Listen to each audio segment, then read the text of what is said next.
Yeah, teddungal dasetaake rondete. Abdou Camara e Paco leñol. Amin duttu teddungal Baba Maal e dande leñol. Hula willa willa willa willa willa namlaje. Hula willa namlaje. Hula willa namlaje.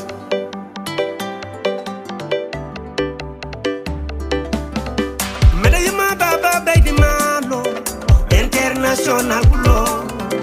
Medayima baba baby malo international kulo baba.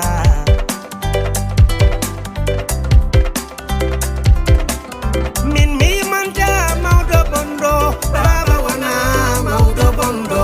Min mi amanta maudo bondo baba wana maudo bondo.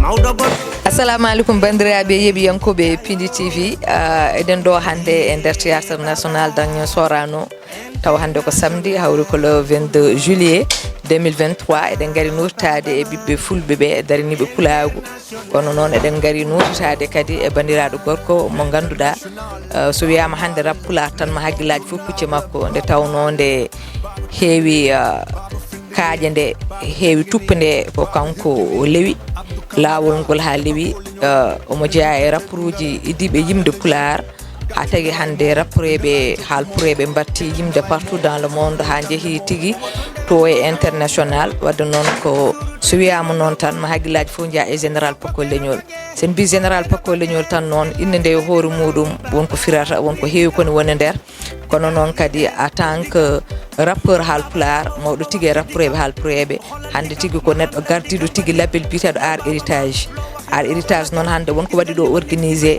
e nder Sorano so wiyama noon hande Sorano kadi ma hagguillaji foof jaato ha to keesi buso wonno eɗen gandi kanko ardi hande Sorano kanko ne eɗen gandi ko gorko pullo tigui jiɗɗo pulagu kadi darantoɗo tigui pulagu tigui ballowo tagui sukaɓeɓe surtout zoltan ji ɗi no jaari yesso kono noon ko haalpureɓe keewide konngol ñaaƴat koye hunnuko joomum gasata sona mbiyeɗen micro meɗen bandiraɗo gorko général Paco leñol o haalan en ko taguen hande hawrude ɗo holko keewi ɗo e holko saabi hande jammo général Paco leñol bisimilla ma Pindi TV.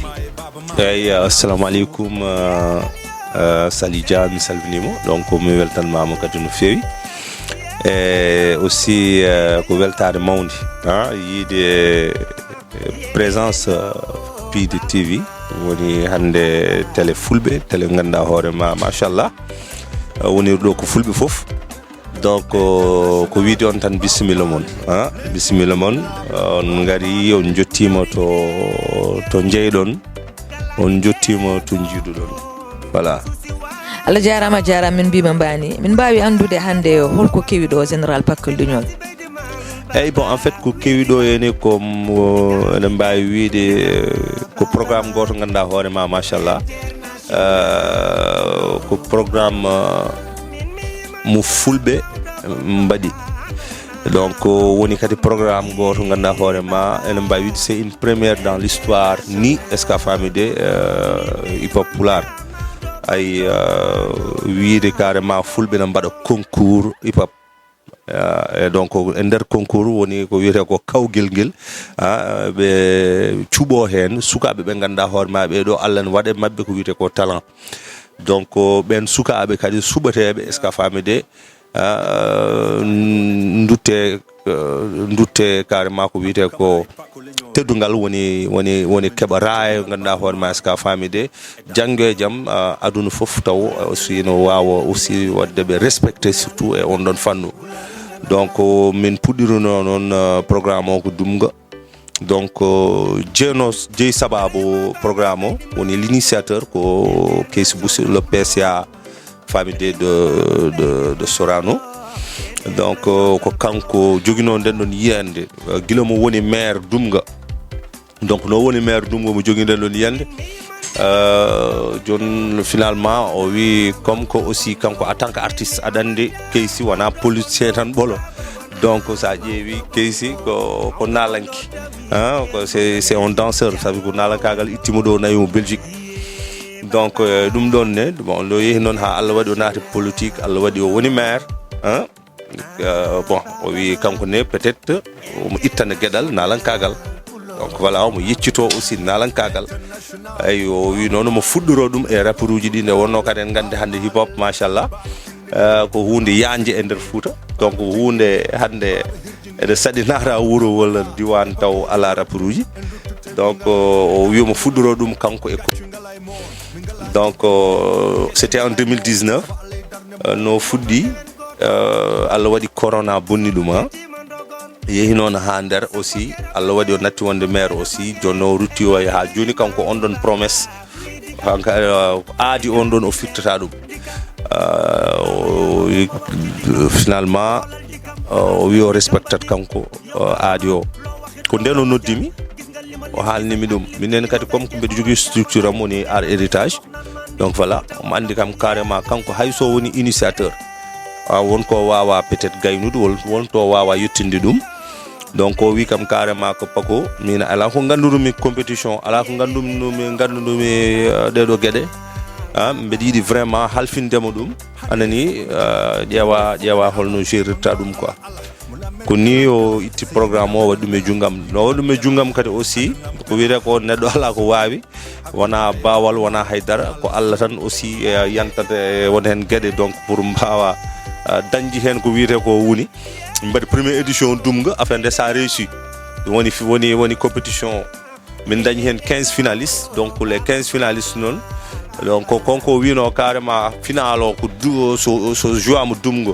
no compétition so waɗama Dumga ko final o ko watte ko Sorano après o waɗi tenir à sa promesse a faami min guitti compétition Dumga min gartir final o ɗo donc voilà donc o wi kati e nder les 5 finalistes yaltoɓe hen ɓe est ce que a faami de les 5 finalistes ene nawe festival goto baɗowo Belgique woni Bruxelles inchallah donc ɗum kadi ko hunde ganduɗa hoore ma ko meeɗa wadde Pulaar donc voilà ittuɗi ɗo ene des jeunes des rappeurs est ce que a faami de nawde ɗumen à l'international ha mbawa joude est ce que a faami de e nder festival uji mawɗi ɗum ɗon mbiyami vraiment ko c'est des ouvertures ɗi ganduɗa hoore ma en ganda vraiment holto haɗata quoi par ce que ɗum ko opportunité goto ganduɗa hoore ma vraiment c'est un geste à saluer c'est quelque chose à saisir anani donc ko yettere Allah nelaɗo muɗum heddoto noon en puɗɗirima ɗum e bisimillahi rahmani rahim ñaguima Allah kadi a faami de oto perguite gona hen to Allah kadi haɗa est ce que a faami de ha mbasen aussi yettinde fandare men walla est ce que a faami de aadi men o mbawa pirten ɗum tu vois ɗon ɗo mbiɗa aadi ɗo général Pako Leñol somin paami tan e nder haala ma ko art héritage ene wonde e ballal keesi pouso mo ganduɗa hande kañum ardi Sorano onon mbaɗi ɗum organisé en mbawi andude art héritage holko ummin ɗum kadi holko firti art héritage wiyama art kam enen gandi art ko culture donc voilà so wiyama art ko ñeeñal e Pulaar je pense que ko ɗum ɓe mbiyata ɗum donc ko ñeeñal woni art e hoore muɗum donc ngal ɗon ñeeñal donc eɗen gandi carrément so wiyama art héritage eɗen gandi ko ndonu te eɗen gandi aussi art ko ndonu ñeeñal ko ndonu par ce que ko mbatta ko ɓi no wawi ronde ɗum baaɗe no wawi ronde ɗum a faami de koddiɗo ma no wawi ronde ɗum donc voilà par ce que ko héritage comme no mbirumi ni eyyi joni min jiiɗi andude ko holko ummini art héritage ko wadde promouvoir les jeunes artistes aɗande ko wiyete ko neɗɗo kalka wonani almudu mum a wonata ceerno mum min j'ai fait plus de 27 ans de carrière mbeɗa wawi wiide je suis le précurseur du hip hop Pulaar anani hande so wiyama rap Pulaar caggal Allah nelaɗo muɗum ko Pako Leñol nanni ɗum Fouta Pako Leñol est ce que a faami de tagui hande boyuji ɗi foof hande gontide rappeur ayi donc e nder hen min mbiyami peut être komi dañani min e nalankagal pourquoi pas est ce que a faami de essayer anani de promouvoir de pousser mes jeunes frères est ce que a faami de rokkudeɓe doole anani kamɓe koye mabɓe haɓe mbawa dañde ni peut être ko min komi dañani tu vois parce que ɓe dañi ni komi dañani parce que min j'ai fait 27 ans de carrière mi meeɗa wadde gagné trophée donc voilà donc ces trophées là e nder 27 ans de carrière ɗi mbaɗmi peut-être ko trophée goto gañinomi meilleur album mais comme dañji tan trophée ganduɗa hoorema hannde ko trophée international donc ɗum vraiment ko yettere Allah quoi tu vois donc ko wiide tan carrément hunde nde nen yahana hoore muɗum ayi par ce que kala ko jiiɗano waɗa fuɗɗode sa ƴeewi hay fuɗɗunoɓe diine anani fellunoɓe jihaadi sa ƴeewi wona kamɓe leeli e climat ji quoi sa ƴeewi wona kamɓe ƴetti million ngaji walla milliard uji ɓe mbaɗe jaybaji mabɓe mais sa ƴeewi hannde ko taniraɓe mabɓe jatiraɓe mabɓe ko kañumen nafturi mais toujours kala ko jiiɗa e aduna ene waɗi tan ɓe ganduɗa hoorema ɓeeɗo ko ɓe Allah fecci anani tampere nde ko ɓe Allah fecci aussi uddidde damal ngal donc ko on affaire woni ɗon donc ko ɗum waɗi minenne a faami de min ngari wadde ɗum promouvoir wadde puusde gueɗe ɗe est ce que a faami de ha wawa yettade to foti yettade ɗo voilà je pense Allah jarama dernière question ma e ko beele par ce que so wiyama rappreɓe haalpureɓe tan ko ɓuuri hen hewde ɗo wiyete ko Mauritanie Sénégal ya murtanaɓe hewɓini hannde ko ɗo ɓuuri lelade e nder Sénégal beele compétition ko rappreɓe haalpureɓe tan ɓe Sénégal walla ko Sénégal eyyi compétition o noon a faami de vraiment ko compétition ganduɗa hoorema jaññaɗo par ce que ko wiyete ko maayo wona keerol par ce que kanko keysino ari o wi kanko ko oɗo compétition c'est vrai base o sa ƴeewi iwde o asili o ko pular mais kadi omo rokka chance kadi woɓɓe ɓe ganduɗa hoorema hay so gona halpureɓe par ce que sa ƴeewi e compétition ne waɗi hay Ziguinchor wona fulɓe nani hen joola nani hen ene waɗi jeeyaɓe ñandan a faami ñandan ko wuro jolfuɓe hay so nawi ko nder Fouta woni donc ene waɗi kadi wonɓe duwan Podor taw ko pular kalata taw ko wolof kalata donc affaire nde wiya ko Sénégal donc voilà holliri aussi hay so tawi ko pular aussi anani de wiyani tan ko ɗo hannata ɗum ene jaaɓi uddidde dame mum est ce que a faami de udditande yimɓe foof andinde carrément ko hunde nde wona fulfulde mais ko Sénégal quoi tu vois anani Sénégal avant tout d'abord parce que ɗum ɗon kadi min mbiyatmi ko geste c'est un geste à saluer a faami de ma hollir kadi aussi raciste yagal ala ɗo anani parce que ko wiyete ko charité bien ordonnée commence par soi-même eyyi eɗen ɗo ha joni e Sorano eɗen gondi ɗo kadi les invités ɓe ganduɗa ko invités de marque arɓe notitade tigui e jammo arɓe kadi tigui wadde soutenir label mo ganduɗa ko Art Héritage ene wonde Keesi Bousso kono noon arɓe wadde soutenir sukaɓe meɗen Fuutankoɓe eɗen gonduɗo e bandiraɗo gorko o wi ko Fanay Nadio ɗum ɗon noon ko Mamadou Diop Fanay ɗum noon jiɗɗen ko wedde mo micro meɗen tan namdoɗen mo garangal makko hannde ko mujibi muɗum Mamadou Diop bisimilla ma pindi eyyi ko salminde télé mono ene wayno kadi mbeɗa haalde musidɗam joni wi oɗo télé ko télé gandaɗo télé kadi mo ganduɗa vraiment kala biyowo mbimami foti wattude haqqille mum Pindi TV en wayno ko mbitemi ko Mamadou Diop mbeɗa jogui casquette politique mbeɗa jogui kadi casquette mo ganduɗa président association pour le développement de Fanay donc ko association ɓurɗo mawnude ɗo e nder Dakar mo ganduɗa Fanay naaɓe ɗo mbawi wonde foof hen jeeya addimi ɗo hannde ko wadde soutenir ɓiɓɓe wuuro ngo par ce que minen jogui artiste uji ganduɗa en jeeya e compétition Allah waɗi c'est des finalistes ɓurɗo lollirde Sayako min tawi ɗo kadi ko banda men goɗɗo kadi li ene wi e woɓɓe kadi mo ganduɗa koye commune jeeya en jeeya Dimat kono addamen ɗo tan ko Fuutankagal e kadi wadde remercier e wadde féliciter les organisateurs woni président Keesi Bousso e Pakko Leñol donc c'est pas facile hande en wayne culture pular par rapport e rap pular waɗi émergé nden ko jiyanɗa ko style goɗɗo eɓe joguino mais hande style ɓe gaddo e mbaɗi moderniser rap pular min sama tellement marqué e sa waɗi sa yi comme no wini joni komin ɗanniyankoɓe minen jalta minen jaa caggal leydi kono kadi sa yi kadi kureji gonɗi toon ɗi kadi ina mbaɗa cosaan gadda hen rap pular walla gadda hen culture pular a weltot surtout banggue Europe o donc ɗum kadi ene tak kadi min gara hande en tant que responsable min gara min mbaɗa soutenir ɓiɓɓe Fanay min ganduɗa ko ɓurɗo hen lollude wiyete ko Saya ko kañum jeeya déplacé min garimi koɗo kadi tawi ɗo kadi bandiraɓe woɓɓe taw ko Fanay naɓe kadi yaaɓe hen donc c'est normal men gar men tawtre kedi men jaade mabbe jammo badam encourager comme no Paco wini odo cadeau mo jogo rokkudi le meilleur artiste pulaar won ko wir ko trophée o dum kedi wat encourager la jeunesse wat encourager les rappeurs dum kedi c'est très important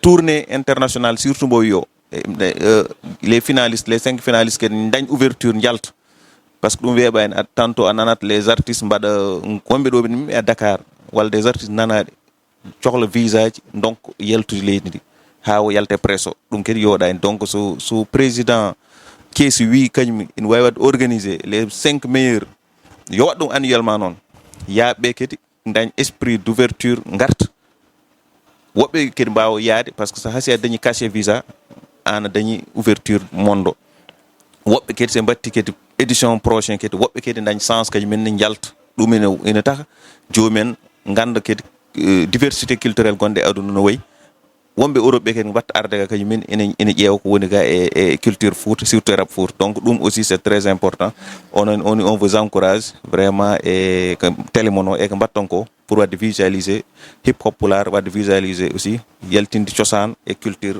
pular ala jarama ko yidde tan wiidema min kewi so tawi ngari ko way hono ni taw ko rapprebe mbad organiser en kewani yide hen responsable uji kewde yidde tan ko sukabe firti dum ko enen fulbe eden so wiyama ko Baba Mal noddi walla so wiyama ko Abou Djouba noddi walla so wiyama taw ko musique mo ganduda wana rap ebe noro hen kon so wiyama rap tan be kewi wiide dum ko gedde sukabe hol kongol mangol beddotabe erango beddotoda e be don fulbe taw ko responsable jobe ngar mbada hande no baddani hono man kadi no baddi be ngara be noto sukabe be ganda rap kadi jeya kadi koy musique no be teddiniri musikaji keddidi ni yobe gandu rap kadi ko hen jeya be mbaa wadde motiver sukabe mbaddu men encourager bele kanyumen en mbaawa hande yettade e do rapprobe wonbe jetti e lejju goddi walla e damde godde partout dans le monde ey ko banam debbo kalda ko no wodi en wayni min hayna ngarame de e der délégation jogorno wadde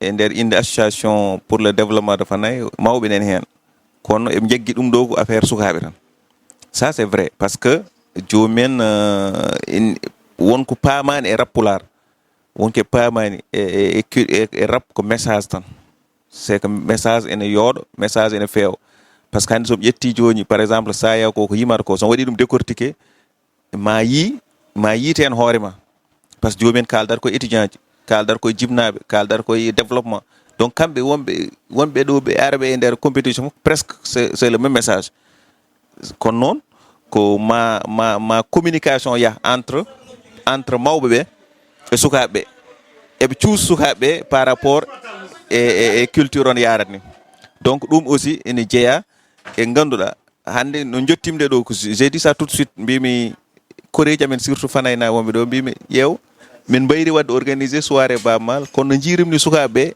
e vraiment pellital mabbe e ambiance be ngardo mbimi dum do non dekete ko rap wadi évoluer parce que wonana so wonno Baba Mal en way be garata c'est-à-dire il y a une tendance mo ganduda ko kewi sukago lesgu la génération de 2000 fay les esprit mo jogi o e dañbe 40 ans fay 50 ans fay do en certi maintenant il faut kambe les rappeurs kambe ndutto ko de mawbe e be keptu men parce que do sa yi tan tranche d'âge a famat salo sanari tan a yet automatiquement que jeunesse pure et dure wondo ndete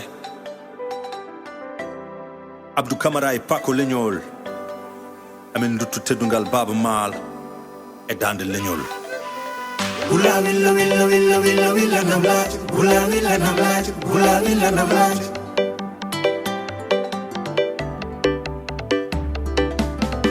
Medayma Baba Baby Malo International Pulo Medayma Baba Baby Malo International Pulo Baba mo ganduda ko do artiste uji ngoni be ganda artiste uji finaliste uji foko do ngoni eden dardi do e bandiraado gorko mo ganda wiite ko l'enfant noir o ko bokki sarankobe dum non eden dokkamo micro hollen tigi ko wawi Yes, assalamu alaikum. 6 sa liggaaki carrière cabude mi seede hikko foma l'air sapundilin tami komi pawdo barrière AR l'enfant dole éléphant yala mi fa mi salni monon fof je me nomme AR l'enfant noir from bokki sarankobe pop Enfant noir min gandi ka rapport Halpular Allah wadi mataw ko fuuto jodiɗa hande oɗon ɗo e nder Sorano pour compétition mo ganduɗa ko final mo ganduɗa so wodi mataw so wodi ƴettede hen ko joye walla ko way noon kadi eɗen gandi so wodi ko ƴettani mon ko keesi bousso wi les 5 premiers ko yahoɓe ha caggal leydi est ce que hande aɗa hooli hoorema hande compétition ma heɓ ɗum eyyi ko Allah jogui mais min kam l' essentiel kala kan woni artiste kala ken timmo kala ken waɗa mbiɗa man waɗa ɗum kadi mbeɗa andi mbeɗa wawi ɗum kadi mbeɗa mbe jogui opportunité yaade ko ɓuureti extérieur ga eyyi yo rew lawol tan ne jaari on Sénégal dem kanam France dellu guinaw ha joni eɗen gondi e finaliste uji eɗen gondi Amsi Sow o wi ko gorko mo dimat ɗum noon eɗen mbiyeɗamo micro makko kadi ɗo e Pindi TV eɗen gandi kam so wiyama rapport uji tan gulali e luhali kewat kono noon mbawi andude MC Sow mane nadda e rap holko nannuma hen kadi holno mbaɗɗa hande ha jettiɗa hande jeeyede finaliste uji assalamu aleykum wa Pinal TV on beltanama on mbaɗam siyar on mbaɗam sawdar o ko MC Sow from Dimat walla mbiya commune Fanaye walla mbiya tulli Dimat fof en wiya en fait fuɗɗime musique guila 2009 mbe yaari he 12 ans mbeɗa waɗa théorie quoi mbeɗa ya concert aji mbeɗa monte ɗiɗon mais août 2015 puɗɗimi yaltin son uji après 2018 puɗɗi waɗ tournage ke oɗo clipaji affaire aji ɗiɗon quoi joni holno mbaɗɗa hande ha mbawɗa jeeyede finaliste uji ɗi aye liggey rek job rek moye fayi liggey e gam gam ɗum adda min ɗo en fait fuɗɗino guel ndungu laaw umrinokke commune aji maire foof suuɓo artiste aji ɗiɗi e commune mum mbeɗa jeeya e suɓaɓeɓe alhamdulillah après min gari ndungu laaw min joue toon min jeeyi final min gari ɗo Sorano yettere Allah quoi min mbawi hande faddema les 5 premiers inchallah mbaɗe duwaw rek yo Allah baxna merci a jarama MC Sow ñu dem ñu xool kii oto labbo wayno yeeyi ana Sinthiou Labbo ana Sinthiou Labbo no mbiyeteɗa Samba Samsou family to jeeyɗa awgali Mauritanie walla Sénégal wadde jeeyɗa ko hayre law e wi hayre ha joni eɗen ɗo gondi e goto e finaliste uji mo ganduɗa ko ɓiɗɗo hayre lawnajo en mbeɗamo micro meɗen o waɗa présenté hoore makko kadi o haalat men mande o naate rap kadi holko liggi hande haw wawi jeeyade finaliste uji beele kadi eɗen mbawi fadde mo tigui e les 5 premiers bon assalamu aleykum mi salmini bandiraɓe foof ko min Samsou family jeeyami ko awgali noon e hayre law foof ko gotum vraiment bon min gari ɗo e finaliste uji ɓoyani ko min naate rap mais woodi ko min dañi hen woodi kadi aussi ko min keeɓi hen kadi pour min ni koye premier men jeeya wona e 5 ɗi premier village jel fof ko yobbu ko Fouta Toro min beltina ɗum wa awgali wa hayre law wa commune Tungal law wa département Podor foof e validé artiste quoi juste rek pour témoin a faami ok inchallah bientôt sur scène inchallahu rabbi yo big up tout le monde quoi a weltanama anen mbiyeɗa Sali Dia min ko Sow jettirema ala yettode merci beaucoup ok Allah jarama en mbima di courage yo Allah wallu eɗen jiiɗo debbo goto pullo kanko de ko gaybuɗo omo ñama banane tan beele ha soso beele ga soso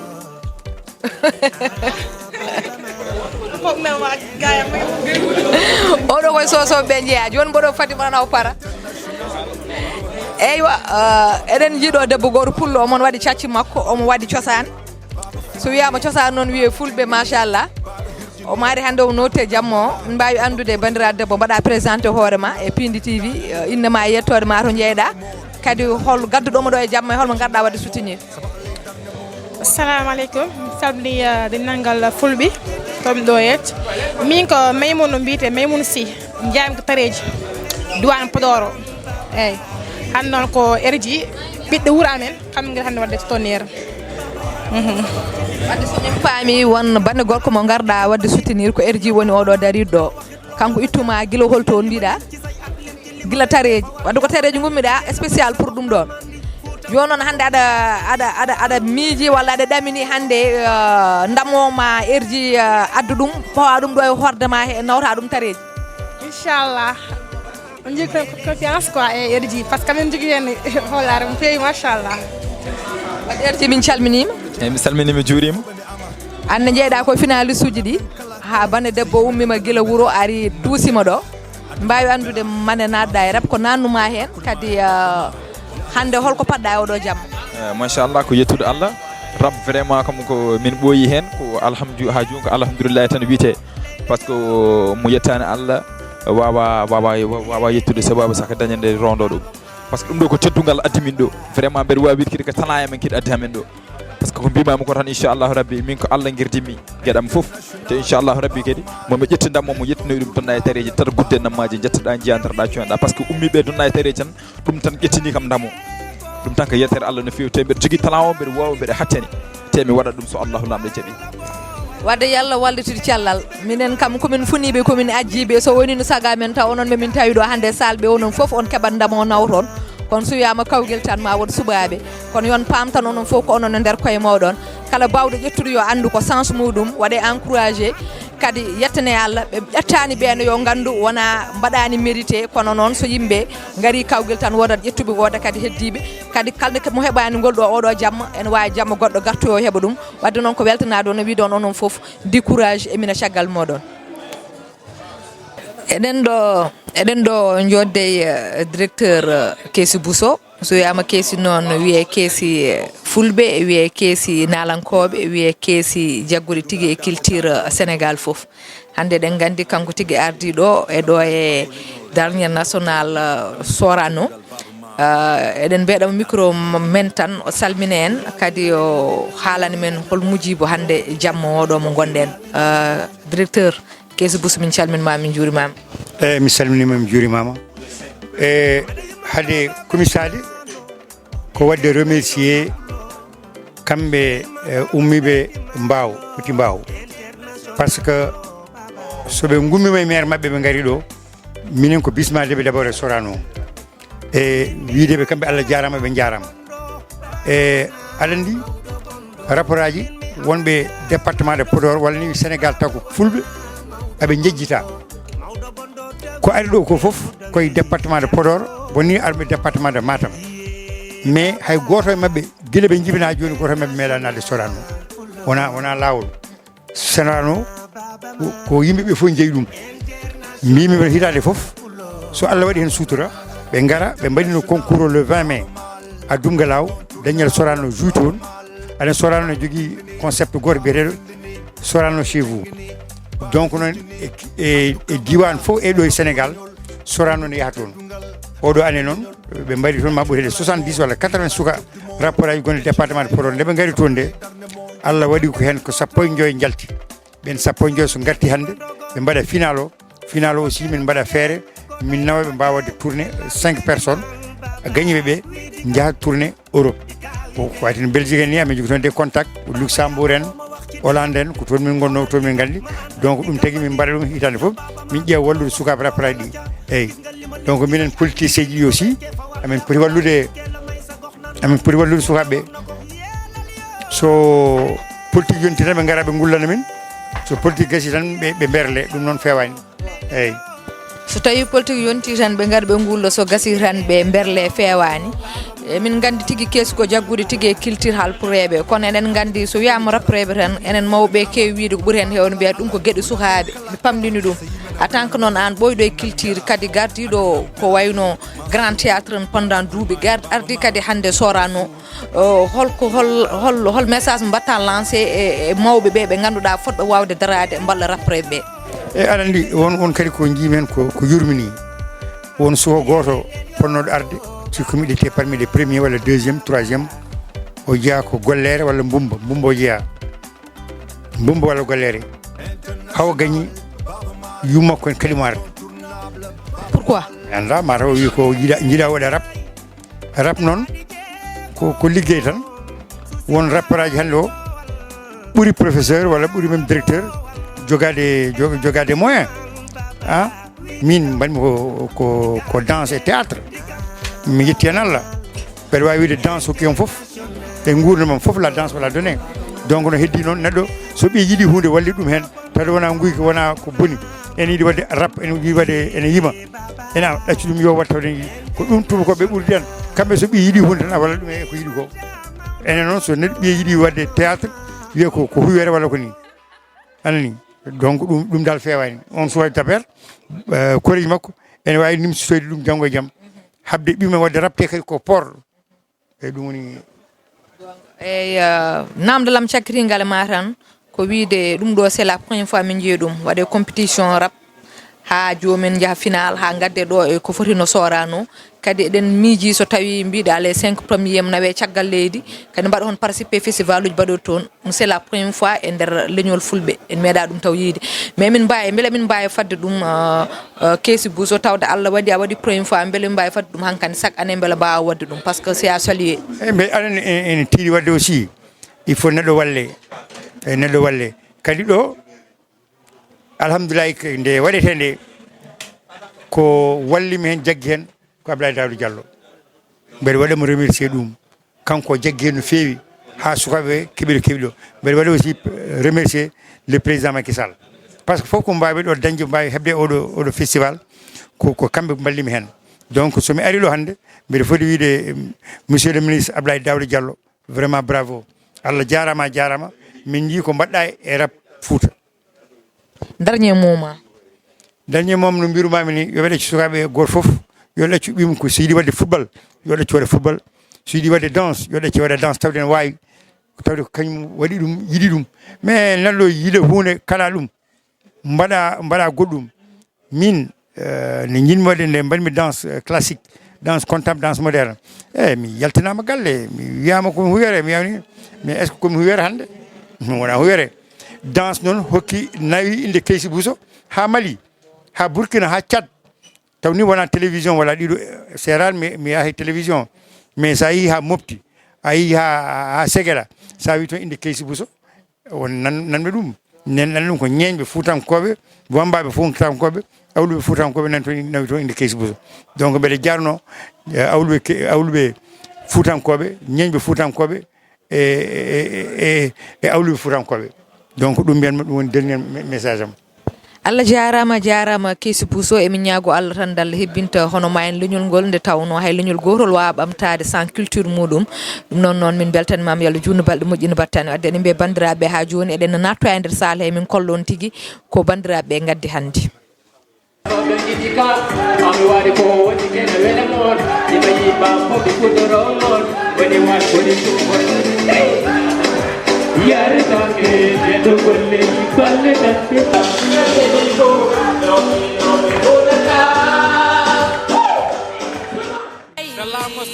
Salamu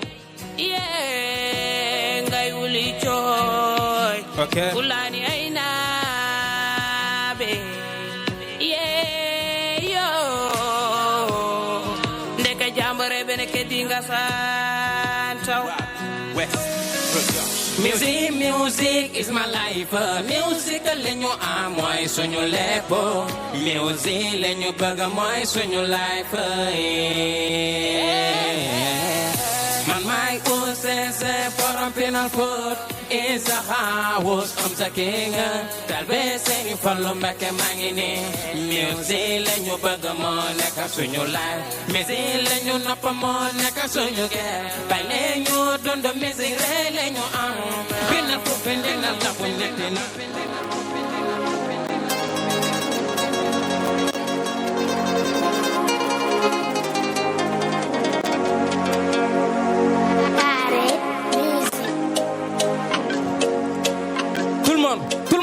Tout le monde. Sai que me mete nada. Sai que nada horema. Sai que nada hajuma. Sai que nada jangalema. Ma famille de murnede hawana jomajo. Alla kote mi adima.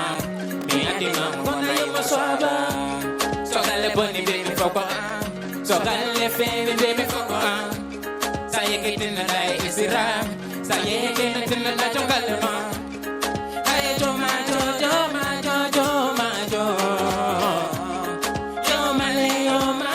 yo joma jo. Tout le monde.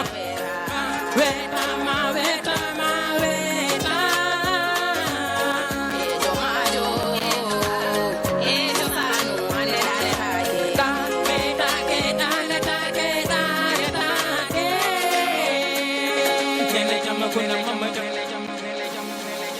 Salam, salam. ID on the mix. Yeah. Okay. Okay. Yeah. All right. C'est famille production.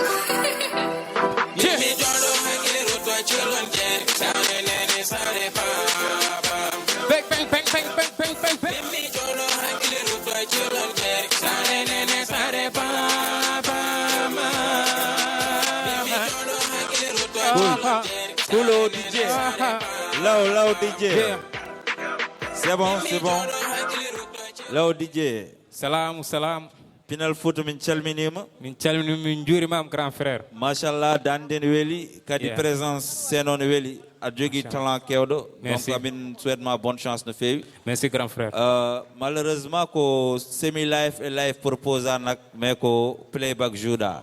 Donc Si. mi sikku mayen garto hen après inchallah. Ok, merci grand frère. Mayen ƴeewoy ɗum solution nak. Mi yetti Bien perama aussi. Eyyi. Kañum ittema ha fuuta addima ɗo kala ko heewi kala ko wawi wadde o haalna kam aussi amin mbiya aussi Allah junno balle mo kan vraiment o jarama no feewi.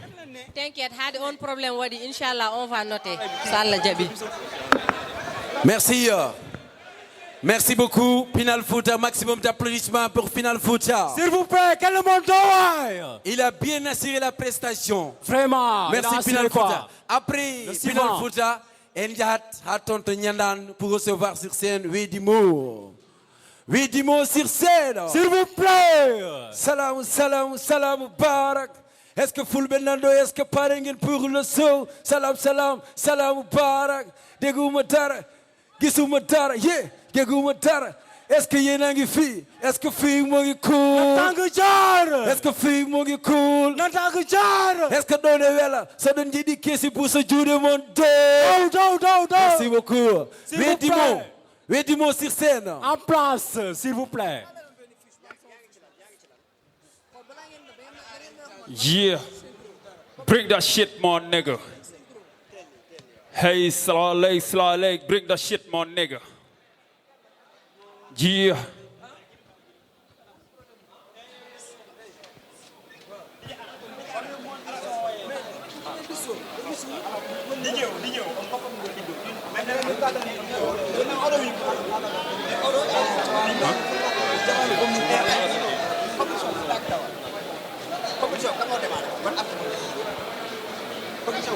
Yeah.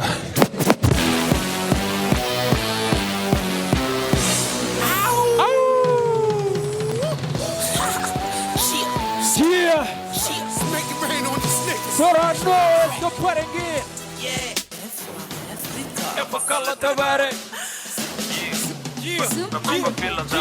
Yeah, we there for color, no one else survive. International lyrical gonna high. Yeah, you gonna hide. You tell what good doyle nigga, you gonna fight. We there for color, no one else survive. International lyrical gonna hide. Yeah, you gonna hide.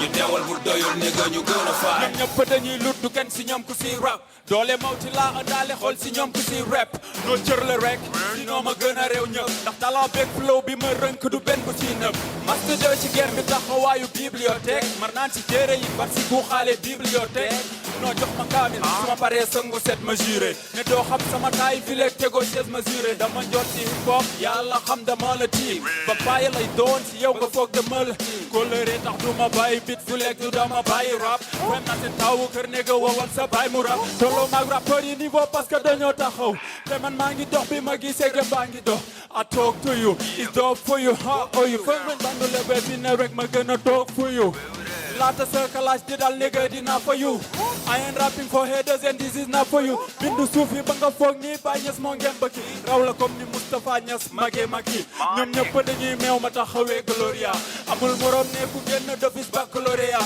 doon bopp lauréat fi ñëpp mënuñ toppandoo royal ne benn laa fi foo gisee man ku may toppandoo royal gis-gis bu leer comme bëtu photographe sama béto ngi si fan sa bi mujj pour autographe raami dafa seere woon ma puus doon pay tey dañu may ran comme du suuf ak buub man feex astaghfirullah yor naa ci xóor yool tax na ma fur la mag ñi ndaw ñi te dootul maag ñi lu ma yor gal la ñu or di tëggandoo tama ak ñi ku si def lu ne leen ko maa ngi fantoog mën nga foowee sa xel mais philosophe doo ko fonto ci bu dee fa kàlla ne waneel sa five International lyrical gonna high.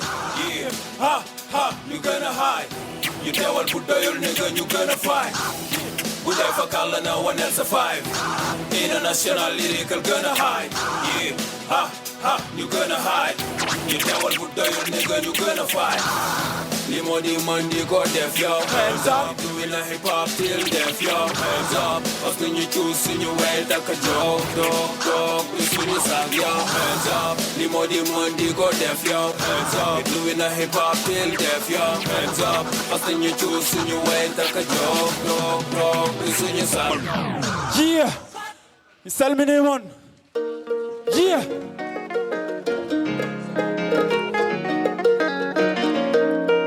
أعوذ بالله من الشيطان الرجيم لو دي جي مسلتي بخم نون نافق وابجيبه ما شاء الله هند بيغم غم لن سيتاي دين لay سيم fu baykat góob sàq noo def mu baa fa jiw ba dëkkul la ma ñëw ma ngemb Weddi moo salaam ziar nañ la ba baax a baax ziar nañ jury prestation bi fakalla tabarak prestation bi nice na trop jaajëf et ñu ngi lay souhaiter bonne continuation merci beaucoup jaajëf merci beaucoup mënuma pare te du ma rafetlu lii waaw parce que ñun ñëpp benn lañ Fouta commencé fu mu mënti dooree ñun ñëpp benn lañu mais balaa leen dañuy remercier suñu papa Keysi Bousso xam ne lii mu teg lu nice la Art Héritage aussi ñoo ngi koy jaajëfal Keysi respect for you respect à tout le public fakalla tabarek jaajëf merci merci beaucoup oui di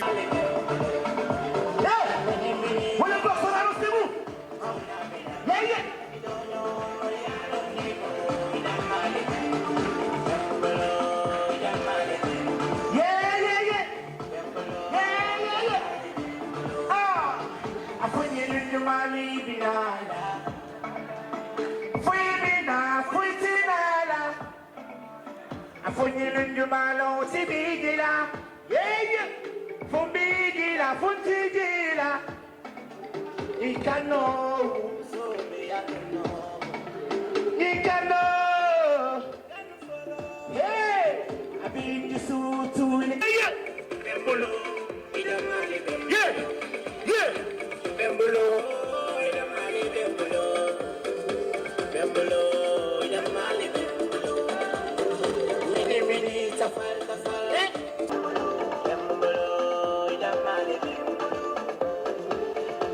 kuy jàpp jando fa la jiitu xool mi lañu réer biig foog say classe de kañu beef to S to M du géwél bi pikiru mu stick ay booya fu stick ay xeex bi du ceeb comme Israël Palestine fils yow telsul ay wow yow mi ɓurma suusde kañe fof ɓurɗami wawde yaade 12 noon nam am so lasta 11 e ceeɗo jiɗɗo warde buuf 66 arti wonta 12 angale tottu bawɗe loog wawma jorɗo jaade ro lowol hande wadde ro yeah def lu ñu neex ba pare la tegal cimentaire wala bi ñu teg ñoo fi teg en kay waaw sa ndigas ba day xaar waaw sa ndigas ba day xaar waaw here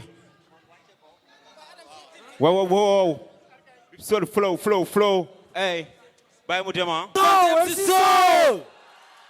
MC Sow ana waa Fanay MC Sow ana waa Fanay let's go there allez-y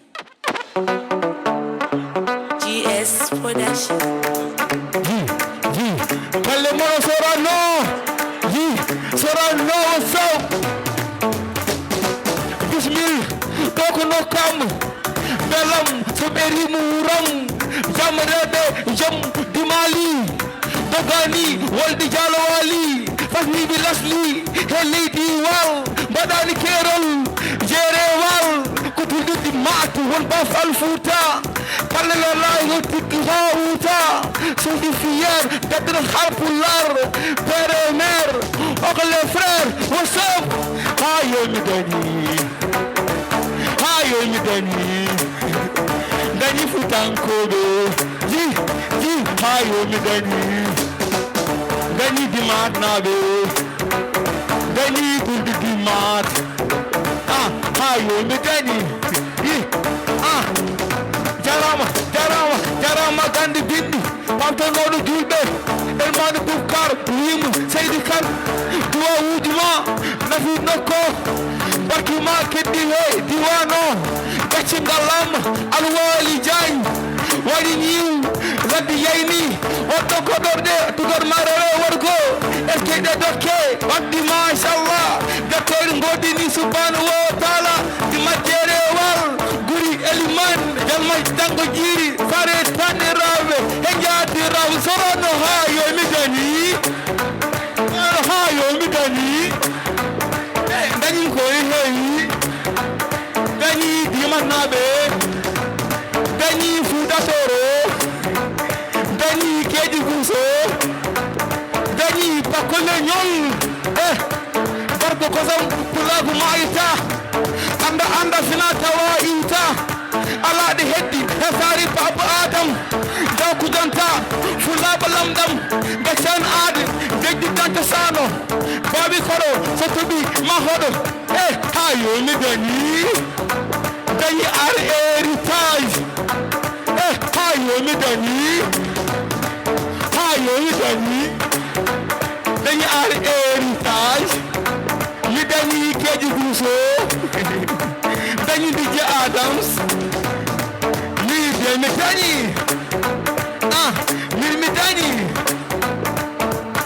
mi dañi Rosso di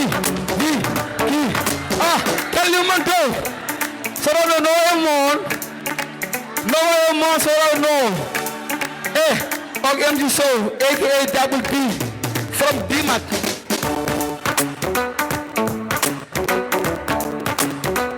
DJ freestyle gidam miñam bandam he mawnam ƴewam juldom ƴewa kamalesam ganda ko min woni MC Sow ɓorno omo hono koyɗi an ho fans modu lo besu modu harayn lo est ce que onon gandi mbayɗi mais rapo mbimi kono liñu hono wayde rofo ni mbimi kono tew hono wayde heeña ro kala ganɗami ñumadi ello fo gueɗo wi rappu nani mamu jaggu guiɗo wi kallo taƴi ma jokku doggu fomu jokku misalo temps boy jaf MC Sow bandiraɓe mi sikku ko yoodi ala darnamde machallah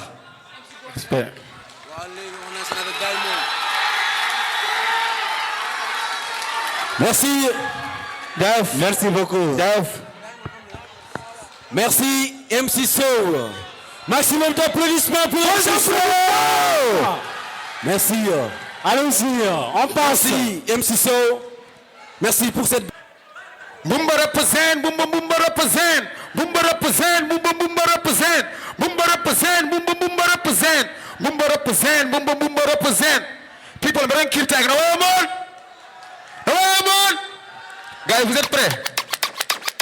Haysana wi miijo laakara a nokki seeɗa jeyge safara a watteji jammaɗo ankara mijuma ala fo ko sukkara ngam mirɗa ko yittan duudu daymon wima wadde wekkit jiɗɗo dadde fo yo huuɗo daymon joni ala équipe berniɗi big fo heɓa missil équipe ɗiɗmon imbécile commissariat comme imbécile jiɗo dow ñaw fo yi istin tigi rigi kodde jeyi maayo nana dow ma ene wonma belle saɗa wawi ndiyam hollumayo ƴetta yumma e jenkallemme gollande littiten ɗikitan boylaɗo motka teyn fulani paade haɗa koye peyn yewnam makanes holle deyn moro ko moɗimi cukalli potani cubinto ko ɓoru hoore so giɗa ko jiɗmi jam kono pullama tawata hen ñoore gorko joom doole ala hoto ñoole sa sancim sa arima moore pour mami ko hoore wiyam moore ɓeccuɗo bambu foma boore no waya moon nagiradi kusto kuntakinte min some kamɓe min guitte donani bona soko ɗuɗo guitte yimmannoɓe wogi tos onon fof fodde piya pos onon fof on mbawa pose eɗam tadi wimmiɗo men pos ɓe yiɗi bone kono juli komin goɗo goɗo kasgatalmoɗo fallat fune boy fallat fune bane kalat funeɓe tawar fune duma aka suki ma kata sa king bimo halsa king bimo tagareɓi sapponi seeɗe mbiɗaɗa bandimo yarta sangara kamɓe ɓe ɗanto hoore kala mi haɗono toma sangara dande sumiyam gopone jinnek tam sine cofi e leydi jeeg haɓɓiɗi famdunu faɗu kayidi ala e mabɓe ko tusdor waɗi wi kala ɓe paɗ boy arme mum jinninde pulal jawi hayalo kural sumuram nyalo pulal boto goso boy kalo pulal hala ha wonde hendu boto goso boy shawde hendu kala so ma sagatuno hendu nago tan yo Allah tan goy armer bawde no wara putbe dum fo min ko wala vampire ko wala dilma trawa wala bare wala de gatti pul musa aha ta kam do hakku tuta aha o mero yide tusa tapido mi yesu musa ko pare de ka ran sacrifice ba ran dawlen parena purra ran kuma tije tunga sukura ran ay so ko to tan tedi puta mi de hodi pendi no boto ko mi belli adaro taka wadi kelli o jbi akati ikata ja ko million awata fi do esi c'était di man ko million ibe acteur bandi bujata arati acteur ko venko tulota ay salam takko tanko toyota ay so ka support for mangi fata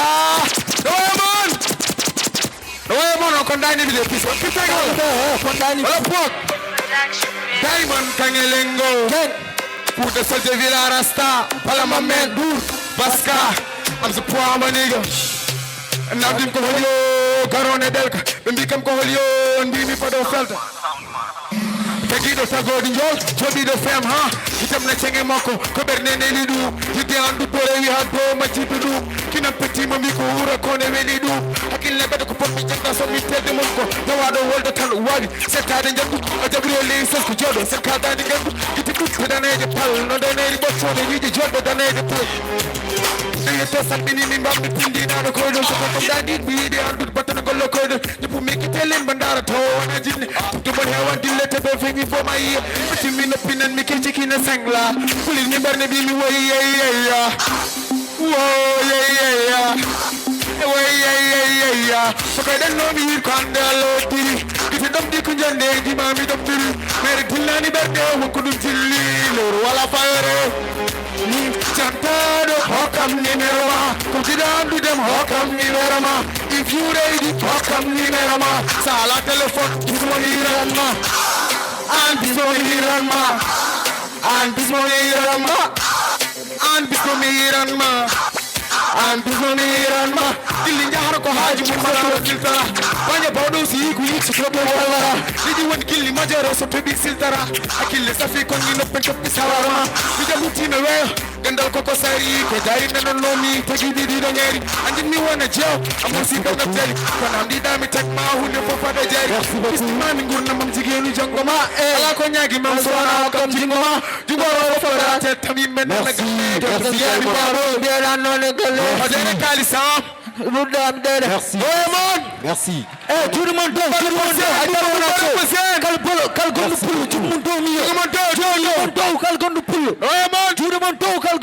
Merci beaucoup Diamond.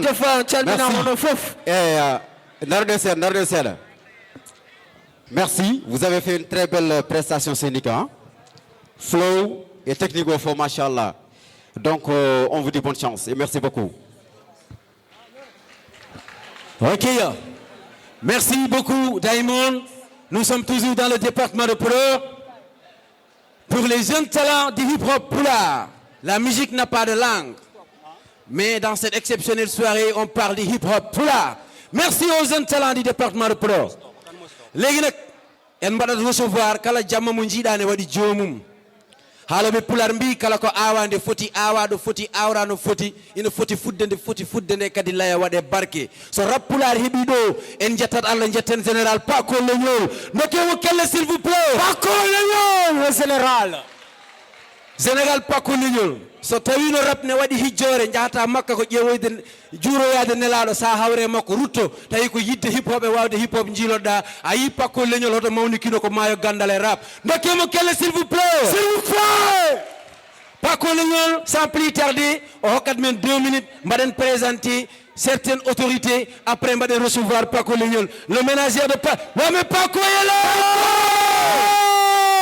d'applaudissements avec Paco Leñol s'il vous plaît Paco Leñol ari aja onon fof umme dow s'il vous plaît onon fof umme dow les gens les jeunes s'il vous plaît umme e wa Fanay wa Sayako umme jaɓoɗen Paco Leñol wa Aylelo ana wa Linguère ana wa Linguère ja jumulu jaajëf tije mayul so aya on va on de ko non tigi so tawi ɗon ɗo balon kele mon dow min ganda carrément oɗo dow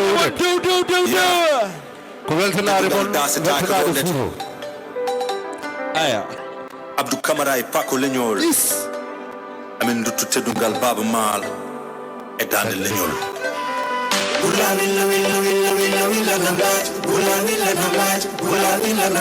bale kele mon dow min belto tuuro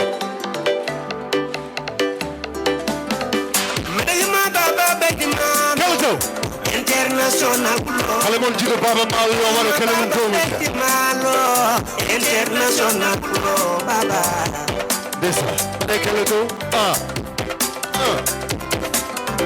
mi manja mawdo bondo baba wana mawdo bondo mi amanja mawdo bondo baba wana mawdo bondo dawi endu dawi chayo ay made kele mo to baba international kulo desa ay baba ma desa international kulo baba ma international Baba Maal l'incontournable Baba Maal Baba Tindini Baba Findini Baba Jangini Baba Hirjini Abdou Camara e Paco Leñol en dottu teddungal daga leñol gaccu ngalay moon min ngalani joggi moon gaccu ngalay moon sa alay darne moon woto nderen goto wallahi ndeysaan surtout tetima ndawon o soyi ni sappo keka bange ko kayta bange el bas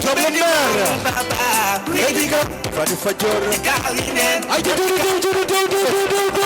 job le maire xolal di kam job le maire jodi mo la jata gis nga lim ci sa ko level ari ke fawal ya fa de bamum la pula ko ko level jodi way bane kala mo to be bel to jodi mo hoto fulbe goni pako nani hoto fulbe goni pako nani aywa baba ma hoto fulbe goni pako nani hande me fobe me je yimbe kesi kuso ma ala mana men kala si men avela na be nam yala hande nam bela masu akul ma Baba Maal ya Allah su yala liyo way bane kala mo ora fone ndoro dalla lori pako leñol hakku ma rapular yo Allah su ko to su Wada tareji nawo baba nasa bale kele ngaro do minjia ne international Baba Maal l'incontournable Baba Maal ya Insan kaladi jebo susi wali baba kula wala baba yesa el basi bedi man baba mediga Diga Baba Ma international kulo Baba Ma mi manja mawdo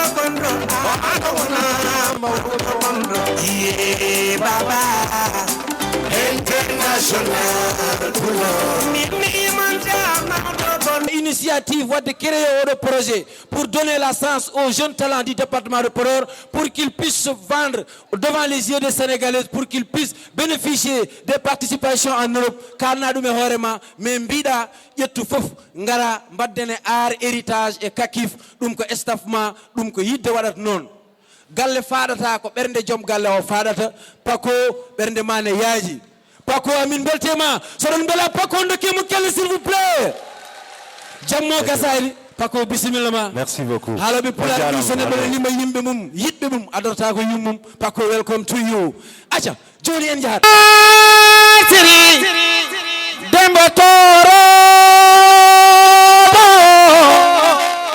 sare ni wawarama sare siri dembo toro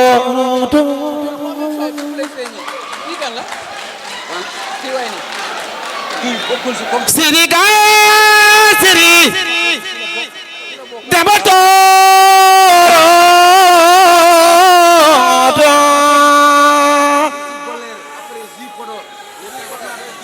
siri dembo toro merci, merci.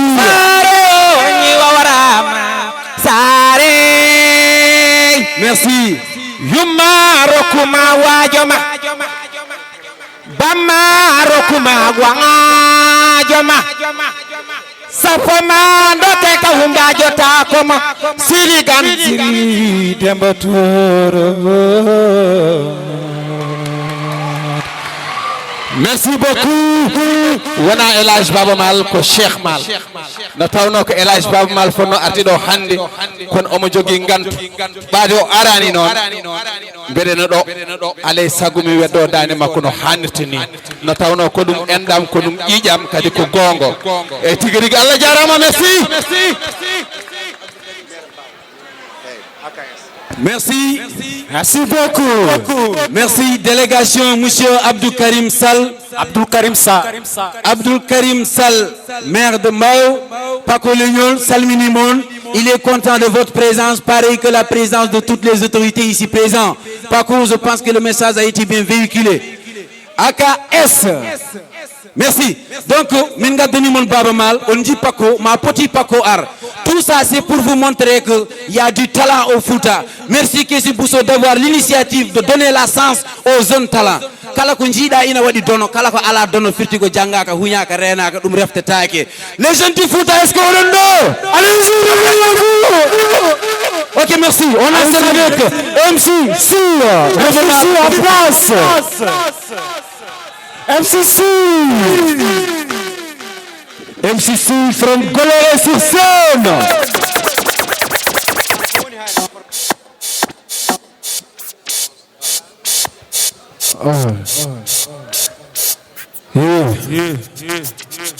Salam alaikum Sorano.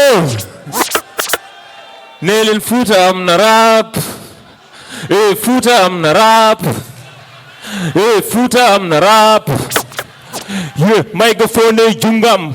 Han bavoji ndajito hamin nanta sinde ari fo. Nouveau style play de flow dum hawibe ha wontini be kan on dañta do bi haysem goli milkan jiri min di rapperuji dillinane mi mo jir andude simen yo arnamdo mi hode golle halulaji mabbe o lazomi oh allay sago person 50 fois e mo poids lourd min ramba dem fréquente no siko bour mi hulani fone marsa wi égal mi boyi participe de concours ko sens mi rappam so yobi kam bro ko hakke mum gom mojin mi dum tade mami far noro mi hulani hadam yaad fallo mi wontu noro fan mauvais résultat si men e sorano baro min hip on tosa ta ko fiya rego wa han ma dogande succès jangono wadirte fi mone ponch el min mone ego awa wonde volcan timana birke golle buri hala be mbawa yo eko nelen Fouta am na rap Fouta am na rap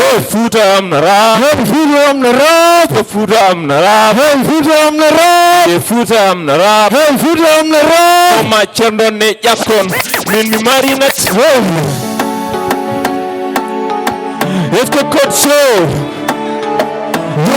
go tout le monde go de baba yi corona hewani ko den galle jibi rewbe cerni bibbe baba wonti de foko jabi yo kiram jidi ceral tampi dendal muni kala he fora do nati bedal binde fofinira jennoje sukabe bijeta e galle goka alande kabi foko jettoje ko mawniraɗo wasi hedi ko haala debbo mum wajidinima wona noon de fonno waade fonno dara darde baba kalley saka rendir galle waajo ko kañum fecci falji waɗi keerol haɗi galle ɓamtade yoɗani jiidu baba rewɓe ñande fo hattuko palnoɗo kalley saka mami wurtinno ɗiɗi baba goto ono gondate woto werlo gawe ono gondate jam ko gota mono gondate woto jandil ono gondate ɗiɗi baba goto ono gondate woto werlo gawe ono gondate jam ko gota mono gondate woto jandil ono gondate yewde Allah waɗi bawɗe mum mawniraɗo liba raffi sukaɓe ɓe ndiwani ɓowma ndene dettine laaɓi jangginaka diine ko bewne nobne jalti fo ma jiile hedima yummate ko lamɗo ndeke debbo koye ñaguima dande mum wiɓe gondata sibo sellaɗi ɓe ndendata ñamde sibo sellaɗi wuppantama tekke sibo sellaɗi ko debbo miñiraɗo to pitti fewna mbaldi nawdiyam e taaro eɗen ɗo ha joni e théâtre national Daniel Sorano eɗen gondiɗo e gorko pullo mo wattaki hande présente o en jiiɗo Aline Dembourou Sow so wiyama Aliou Dembourou Lalla noon ma wiye député assemblée nationale so wiyama Aliou Dembourou Lalla ma wi tigui gorko pullo daraniɗo pulagu ngu kankone hande o ari o nottade jamma o ari tigui e wadde soutenir sukaɓe fuutankoɓeɓe wadde noon gasata sona dokken mo salminago salmini bandiraɓe Aliou Dembourou Lalla bisimilla ma e Pindi TV o ko salminde e juurade kono kadi weltanade Pindi TV mais weltanade leñol ngol e sukaɓe leñol ngol ko jiiɗen ɗo ko ena par ce que ene yaade e jamanu koye culture meɗen jeeya par ce que rap sa ƴeewi presque koye pulago immi eɗen mankuno hen wadde eɗen jetta Allah eɗen jetta Keesi Bousso darde nde o dari hawo yaltini ɗiɗo jeune uji e nder fulɓe e nder Fouta yimɓe mbawa andude koɓe mofti e yimɓe mbawa andude koɓe mbawi mais onon on jettete hen jarne ɗon hen ko ɗum ɗon addi hen hayso jot ala ko hen jeeyaɗen kala ko dillata e leñol ngol en jawanta hen hay goto yettere Allah no fewi ɗum addi hen hande Allah jarama Aline Dembourou eyyi ko yidde wiide tan honorable par ce que ɗum ɗo eɗen gandi c'est la première fois ene waɗa o compétition mbaɗo ni waɗe Fouta ha final o adde ɗo e nder Sorano salle jeeyaɗo e salle mawnude ɗo e nder Dakar hani wiye les 5 premiers so Allah waɗi ƴettama ene wawi jaaha caggal leydi en tant que kadi onon ɓe ganduɗa ko homme de développement en jooɗiɓe kadi e nder leydi ndi ene mbaɗa golle baɗɗe fayida beele min mbawi fadde moɗon beele oɗon gona partenariat e Keesi Bousso beele ɗum ɗo hayso wona hitande fo sac duuɓi ɗiɗi walla duuɓi tati beele eɗen mbawa wadde ɗum wawa jokkude wasa wadde lawol gongol inchallahu rabbi aɗa andi ko jiiɗa foof ma wonɗo fuɗɗori ɗum ɗo ko yettere Allah no mbiɗa ni en ɗaminanoke maɓe gimmo Fouta saka ɓe gara ha ga donc ko addiɓe koɗo ma wawmo nawdeɓe caggal leydi kono kadi ɓuuren wadde organisé ɓuuren yewtidde ɓuuren yiyodirde ɓuuren walladirde jotto autorité ji ɗi ɓe jotto laamu ngu mais aussi ɓe jotto yontaɓe leñol ngol hayso gona e laamu jeeya eɗen jogui e yimɓe ɓe Allah barkini ena nani e nder leydi e ɓe hen nani caggal leydi darani tan ko pulagu darani tan ko ɗemgal ngal wadde ala kulle hal ɓen ɗon foof ballodire jiye kalde ko wayni tan takata ɗum eɓade so Allah Allah jarama Dendi Allah jarama wadde noon en beltanimama modo fema han inchallah konngol ma cakkiringol jarnudema yettude yeɓoɓe Pindi TV kala ɗo mbawi wonde e windere nde mi yiya salmina sehlam noon Abou Diop yiiɗa yewede Allah jarama Seydi Sow ñamowo ñebbe mbasa farnaki donc s'il vous plaît oɗon gandi renduɓe peccat joni en taccat ma e gon jehen walalde je salue mon ami mon frère l'honorable directeur général du course monsieur Moussa Hamadi Sarr mbeɗa salminamo no fewi son excellence monsieur Moussa Sow DG Pima ɓe mbaɗi golle mantudinde e nder Fouta Keesi Bousso ne tawa ok donc s'il vous plaît DJ Lay from Walalde à vous le micro pour recevoir les rapports de Walalde hunde so yaaji a tottaten bande en Keesi wawi totti min totta ɓeɗo yes okay Auris okay yes assalamu alaikum Sorano assalamu alaikum Walalde je vous applaudis pas Walalde est-ce que vous êtes là ce soir Walalde est-ce que vous êtes là ce soir Walalde bonsoir tout le monde.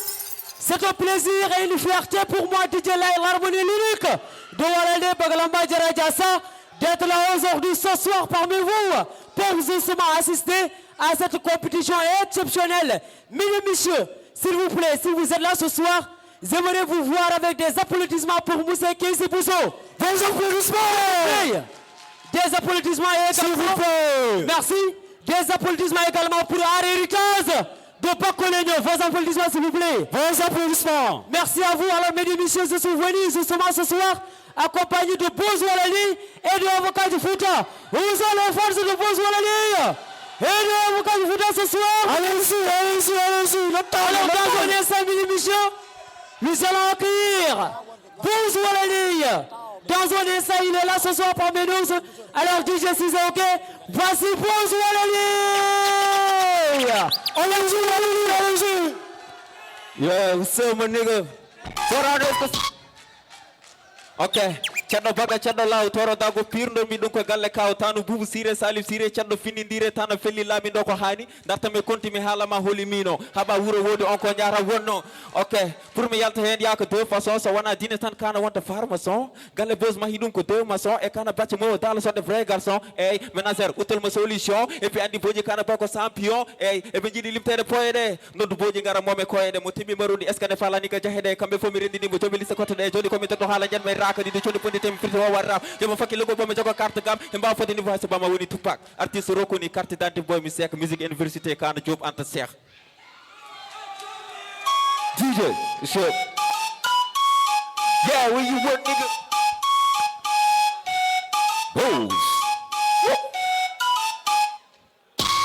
aduna ko mere go fe haalaji ceere bagkolor lintinaɓe mankiraɓe dépense ɓurɓe jaarɓe sernaɓe walliyaɓe ɗaɓɓaga nanta walli may final finoɓe ñamata waddi coɓe noon yo tappere haade aduna yokkine l'islam dumo akade tere ummu surmo foɗa e tappere ma mbar allah wallur ma mijo waddago anta desgurma rasulu yimma neɗɗo ko bandum eyyi woni kala yo fam ɗum neɗɗo ofko yawde seeɗa dogo seeɗade dogal tan fadde tergal waw jinaɗo sowe kam honi jinaɗo nonota jiɗa dañal dokka mbaɗa sacrifice to waɗɗoɗo fof tartifice to allah ala bénéfice lamin ko lamina ko laamu allah gasata teddi deftere kamil ɓerde ma fasata pusorɓe dental ko yimɓe iblis lewre hoodere kañum ɓura kam plus hema jomam mañaguima dañal mi sappo mi muddo hakkillambo ferto waso wonɗo muddo ɓe pinda fof manana kaari wori kaari gurdam violence ɓe tijawde tolérance dog gacce dogarinde amadou bacce tubiɓe clan dese personi fofiso dese kodira wona hayko jogo fewne ba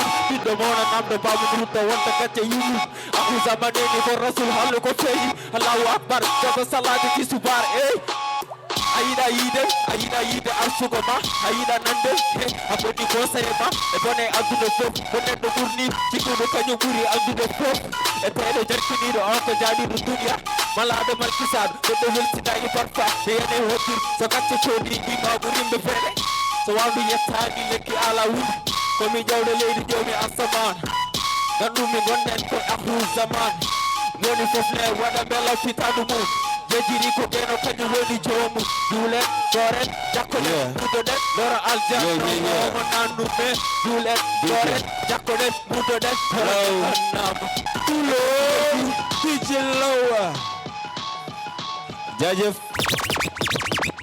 Bozoualani a weltanama a rappi ha fahi mais bonne continuation kono ɓeyde tinnare rek alay saago ɓeyden tinnare quoi par ce que hankkadi niveau ko fuɗɗi ngabbude keysi bousa ngabbini niveau o Art Héritage ngabbini niveau o donc alay saago enenne koye men jaɓen ngabbinde niveau surtout répéten ha becce pousa courage merci. Vos applaudissements, s'il vous plaît. Mais avant de continuer, je voudrais revenir sur la maison de production de Golle Musique à Aïrelao. C'est notre frère Dembis Alfoun. Vos applaudissements, s'il vous plaît. C'est une maison de production créée en 2016. C'est la première studio de Aïrelao. Allons Aïrelao Production. Allez-y, on passe.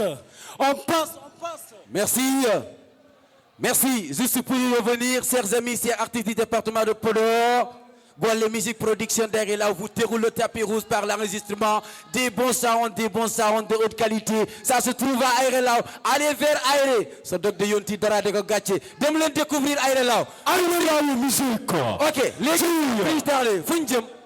Orangandir Padem. Gilnanen Bigo Fulbe, hein. Hande me andino mon ne wadi Fulbe. ɗum noon sikki ala bandiraɓe so tawi kala ɓiɗɗo gorko walla ɓiɗɗo debbo pinɗo toon to wiyete lingueri walla barkeji sur jungo ma dow mi yiya saɗa welte kalse ba mbimami ya andu pullo hulata pullo fenata pullo dogata pullo ko jingo pullo so noddama noto so tawi ɓiɓɓe fulɓe hino ɗo mbaɗe kelle dow applaudissement merci mais nak amin ngara wa linguère on enchaîne avec Jam Fire from Doumgalow. Jam Fire. Tell you to get up, question your heart, and you can't be joining together.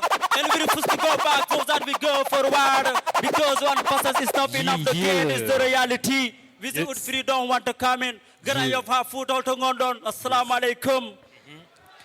Yes, assalamu alaikum. Sorana, where you up, you know? Yeah, it's a strain and break our brain.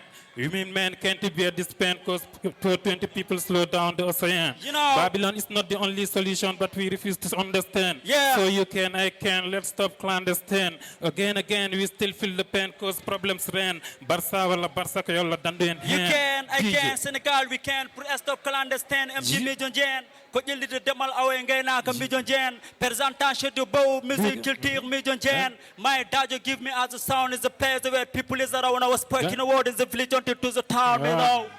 Yeah, my nigga. Give me as a sound. S'il vous plaît. My dad. Stop. Public. Tout en Kobe. Berenyagi, 1 minute de silence pour Hamas Babakan, s'il vous plaît. Notre défunt Babakan, 1 minute de silence, s'il vous plaît. Ok, DJ, merci. Merci. DJ, si c'est bon. Simela wanna be dalal haggile do tanki gil hanki group Hamad Habibi daro photo hajon Scorpion subi siwi lawol mi jita kasma lije commencement because bala film for plasma what the MJ Mami Pari Escol Pari but hip hop don't know what the Jam Fire Ari Fly, don't worry, just fly. Mami Pari Escol Pari but hip hop don't know what the Jam Fire Ari we want to fly, like a fly. My people don't worry, we want to fly. Mami Pari le laminari da lamin tangi ba lamin kan di ten and dem go start nodi hotol godi yewende iwi enji akon madi be bidiwi o nyanga no babi pindi hay gadi just an arkari hip hop min gari kosam min gari mim ko pulo biri lenyol men kiri ko yadu nduleli itaki dade eli ha ha da leri asmano kodi kesi de lopi hirjino be dabi bakar loti jaga no nati mani go Mami Pari, let's come party. Hip hop wanna do what the Jam Fire. We wanna fly like bird fly. Come on, people don't worry. You wanna fly? Daddy, Mami Pari, let's come party. Hip hop wanna do what the Jam Fire. We wanna fly like bird fly. Come on, people don't worry. You wanna Daddy, Mami Pari, let's come party. Hip hop wanna do what the Jam Fire. We do we fight for being on the top. Daddy, Mami Pari, Daddy, Mami Pari, let's come party. Well, now, but can you do that?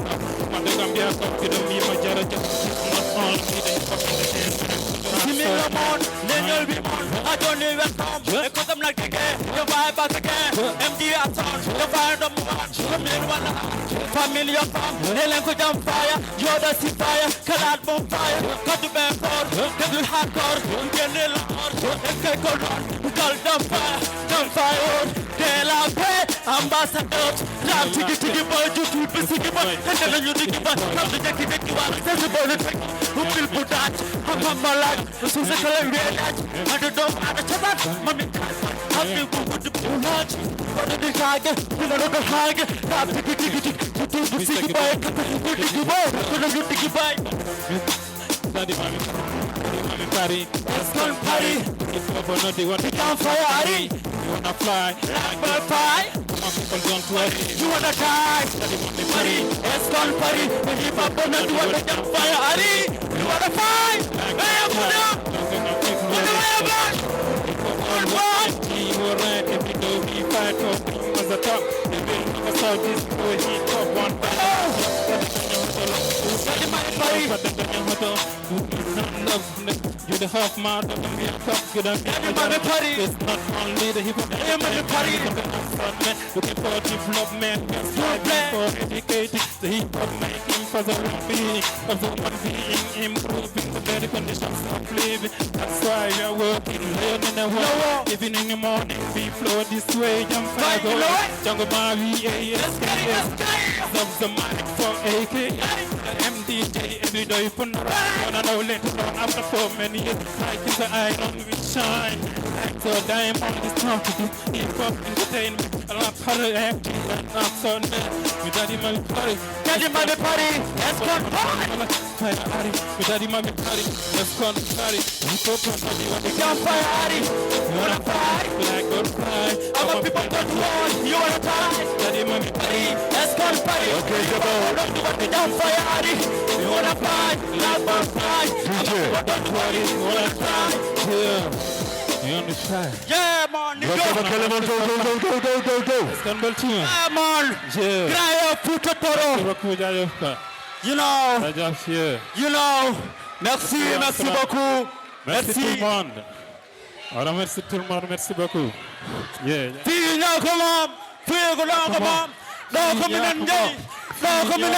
C'est bon. What a bonne prestation, mon.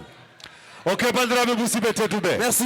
On ko jam faya, donc de toute façon bien. S'il vous plaît, mon frère, tu viens. DJ Adams. DJ Adams. Oui.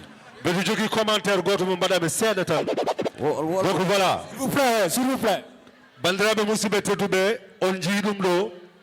En wadi rap, men wadi hip hop. Kambe mbadi do ko du rap wite ko hip hop. Donc so nani hip hop est-ce que famille ko fof. On parmi so tawi ko rap ko gedel gotel tan ko branche goto ender hip hop. Donc so yama hip hop ko dance, so yama hip hop ko DJing, so yama hip hop est-ce que famille ko graffiti, so yama hip hop ko fof. Donc so ka be mbadi hip hop mbede siko beltima hip hop o mbade kelemol do. Merci beaucoup, mon ami, mon frère, Sénégal Paco Legnol.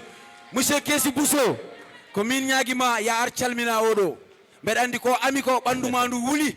Kessi Bousso est le premier danseur africain à participer aux compétitions en Belgique. Gilas Mendy, Kessi Bousso, Daniko Fof, Kessi Bousso Bali, Kessi Bousso, beaucoup. Qui a eu Moussima Boukis, mais Denkna Lako. Merci. Wow. Adams. Adams. Ok, on continue. On continue avec le show. S'il vous plaît. Non, il faut. On continue avec le show. Prestation mon nice. On continue.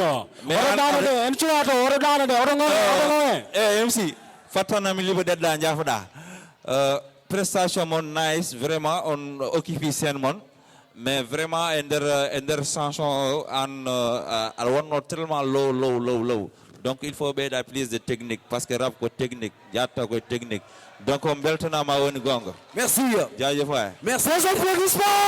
Merci. Merci cher membre du jury. Ko tawno ko dum lo concours nafata.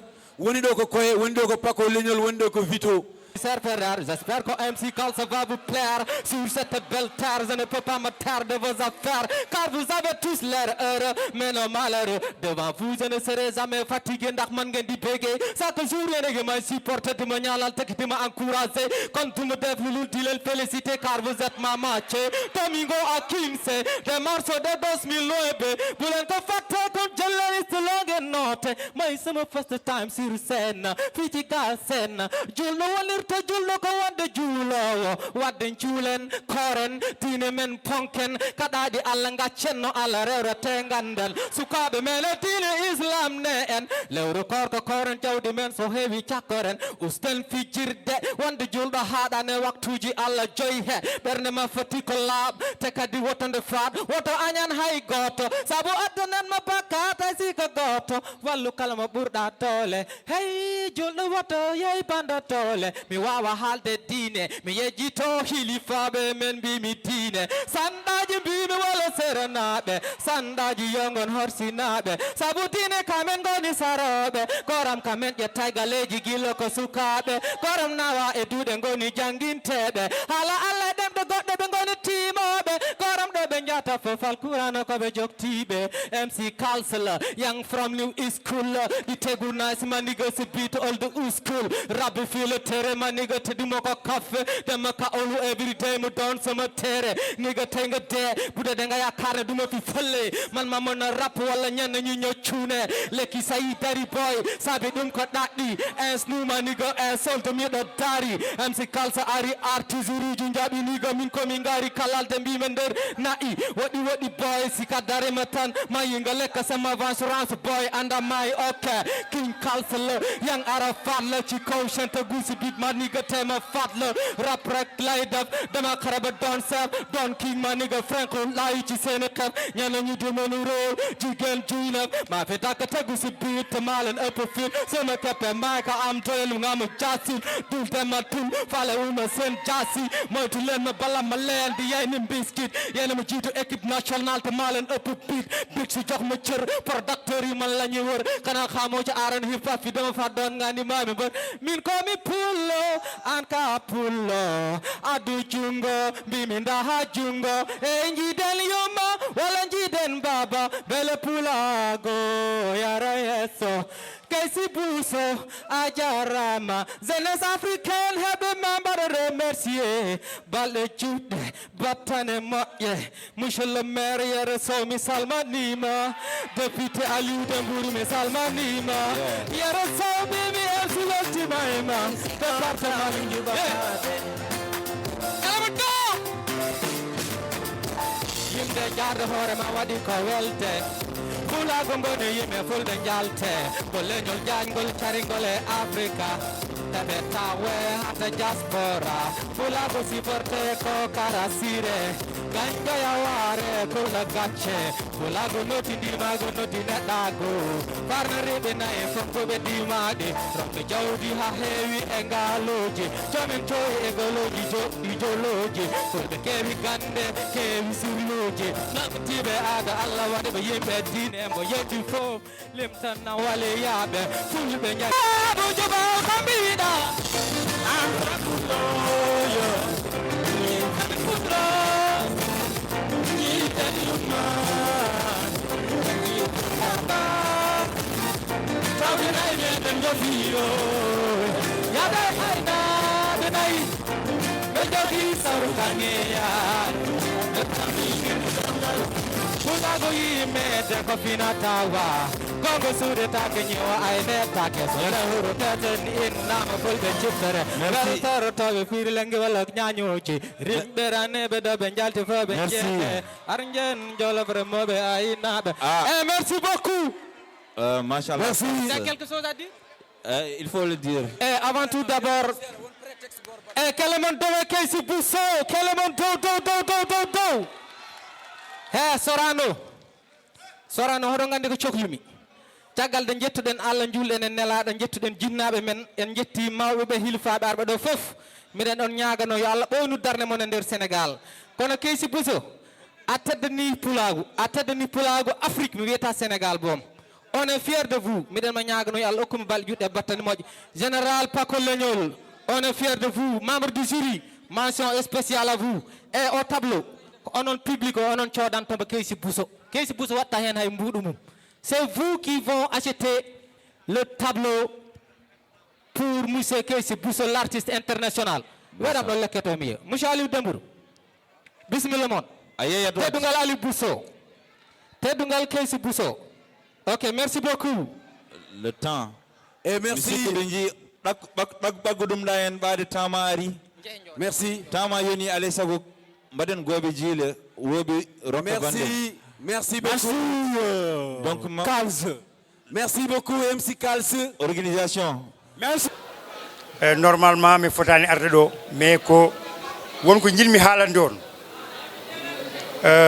sehlam Aliou Dembourou Lella ari ɗo mais somi andi Macky Sall ko kanko waɗi kam présenté Macky Sall Bruxelles neɗɗo uɓata nema c'est vrai Macky Sall hokki kam gueɗe kewɗe mais ko sababune makko ko kanko téléphone makki mbeɗa woni Bruxelles o wi kam an almi wodduma e biyeteɗo Macky Sall noddimi Macky Sall wi min de komi jiɗɗo wadde politique jiɗmi ko jagana kam mbimomi mi wona politicien mais ɗo e Bruxelles somi jagganima ma gagno Macky Sall dañi 400 personnes Abdoulaye Wade dañi ko 12 donc Aliou Dembourou sa naati ɗo e wallahi sa naati ɗo e Sorano s'il vous plaît sa naati ɗo e Sorano mbeɗa foti arde mi bismoma mi haalana s'il vous plaît bandiraɓe ɓe ko an tagui ha gandumi président Macky Sall Allah jarama a jarama merci. Le doyen, l'homme des événements, l'homme des grands événements, Kési Bousso. Allez-y, c'est vous dans nous. Donc sans plus tarder, on va passer encore la communication. Après, nous revenons à nos moutons, quoi. Inch'Allah Rabbi. Allez, le doyen encore.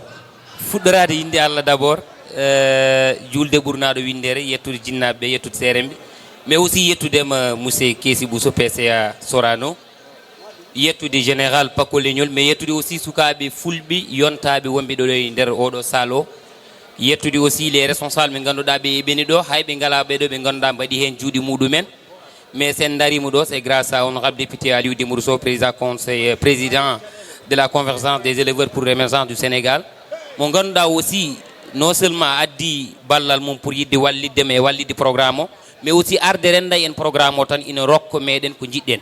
C'est juste pour wiide jeunesse o, peut-être parfois yimɓeɓe no goyo yottade waɓe no Aliou en walla Ablaye en walla woɓɓe no satti, mais quand même ina waɗe mabɓe ɓe ganduɗa ɓe so tawi dañama yettede ina jiiɗi wallude jeune uji ɗi.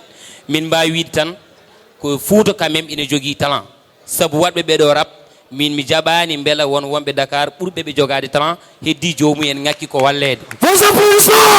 C'est juste encore pour wadde oɗo message, non seulement wadde remercier yo Allah rokku ɗum juutde balɗe, mais aussi honorable député sukaɓe no mbaɗma lancé message an e baɗono Abdoulaye Daoudou Diallo e ha yetti président Macky Sall, sukaɓe ha heewi waɗoɓe rap ɓe jaɓani wujju, jaɓani fende, jaɓani wadde ko boni, nani to Fouta to Ferlo to Ɓundu to Jolof, te jomu en pawi yakare muɗumen koye mon. Donc compétition ji baɗe dani ina moƴƴi kala e sa so waɗama garon mbaɗon hen juuɗe moɗon duysonɓe, mais onon e sukaɓeɓe min kalfinimon waɓen Aliou Dembourou en e woɓɓe. Donc honorable député, merci beaucoup, min calminima jeunesse o min calmini ɗum. Merci beaucoup. Merci mon frère. Mon doyen, merci le désert.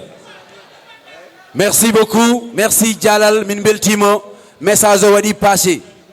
Mbeɗe sikki on nani on paami so tawi DJ o ari jokken. Mbeɗe sikki on nani on paami, donc onon politicien ji gande mitinaji baɗoji Fouta oɗon gadda artiste aji goɗɗi, min mbiyani hay goto oto arde, mais million ngaji ɗiɓe joɓeteɗi ina heeƴi e zone talent ji gonɗi Fouta ɗi nde tawno rap min ko tagatmi kolab ko mbaroji gonɗi wisop mbaroji gonɗi ko mbaroji gonɗi wisop mbaroji gonɗi ko mbaroji gonɗi wisop nigo I say yeah, say yeah, I say yeah, go say yeah, I say yeah, I say yeah. Baba tell me so, Baba tell my nigga, yeah, I say yeah, I say yeah, I say yeah. Andi hego tabel mo rap tigi ada andi wona ko sikone sedine regi ala andi wona ko atata ko geno yeri ste hala gabbe to rapabe ko no yeri siko taxmino ko sam won ko geno yeri tom avocat ko tito dam sahiri aji datcom indende ko alhasan pir puleji jam dom toni nane tobale masako male wiam yugo anka nyane ko balori ta fa wani odon gulle yugo wa min ko bana ko lab min ko tagan mi ko lab ko marodi bandu sop say wo I say yeah I say what? I say yeah, nigga. I say what? I say yeah, nigga. Say what? I say yeah. Do you feel what I'm telling you? Abba Baba tell you. Yet to God for me, go ring or carnival me hella. No, hey, Vito to be chaperebe. Tanto tapo baga Tito to me huro. Hame piro mo di come. Me now Abba go rebellion. Saviana pole nedi gani yada time on it. Over Togo Belle dog. When I got to tabi cherry, every time I want to dog. Do that again. Do the 13 the quarry. No, and then I took on a go for the fear end. I say yeah, I say yeah, I say yeah, I say yeah. So very bad and that you will let me show you my lady. lati futadi cari mo wiɓe ga ko ɓeydi ummoɗo wona ko bawlo karesi ko galle mawno habbu steppiyama bo haali deje ko bawlo toleɗa ƴettoɗa kam a ef ko tito dal telaɗa guetoɗa kam ko Allah rokkimi sañiri kam ɗum bo haajuma ko gelo tottimi rewde caggal ne yona wajuma ha inviti kam tike ko tiktak mi ara mi fusta somi andi jaati kam mi nelduma mbeɗe andi ko musiɓe mbeti weɗo ko min laami ko gelo welline musiɓe hanne wele nani lawol ne cuutite ala hen ko kolmi min heewi juuɗe wala ko entourage o timbi ha wiɓe nangey kunnuɗe hayto dewmi won hen jooɓi ko unnuɗe ɓe ko peyaji olmi sey ho hey niggas I say whoa I say whoa I say whoa while I say whoa I say yeah niggas. Merci beaucoup. Ok. Merci avocat du Fouta. Merci. Très belle prestation. Hein? Merci beaucoup. Bons applaudissements. Merci. Merci avocat ji wala torofeji koko tottirte donc hay godoya donc onon fof jeheles kadi ganden j'ai des grands trains du Sénégal monsieur Samba Ndiaye l'homme de la commune de Ndofane man koy nuydi ko ziaré permettez-moi ma def samay dédicace man tamit ma prester l'honorable directeur général des grands trains du Sénégal monsieur Samba Ndiaye ex-maire de la commune de Ndofane il est l'actuel président du mouvement M10 au niveau du Sénégal man koy nuydi ko ziaré di nuy encore le maire de la commune de Bodelao, monsieur Aline Diop, de nuit, madame la première adjointe au maire qui est ma maman à moi, madame Kadjata Adama Diaw, de nuit encore, monsieur Moussa Amadoudia, travailleur en impôts et domaines de la commune de Bodelao, étant un jeune qui est avec son excellent monsieur le ministre, monsieur Amadouba, donc toujours c'est dans Benno Bokk Yakaar. Je vous dis, département de Podor, Sorano, Fouta, Jolof, la Casamance, le Sénégal, hip-hop, Pulaar, Nawira. Hey, Fouta. Merci beaucoup. Allons-y le général.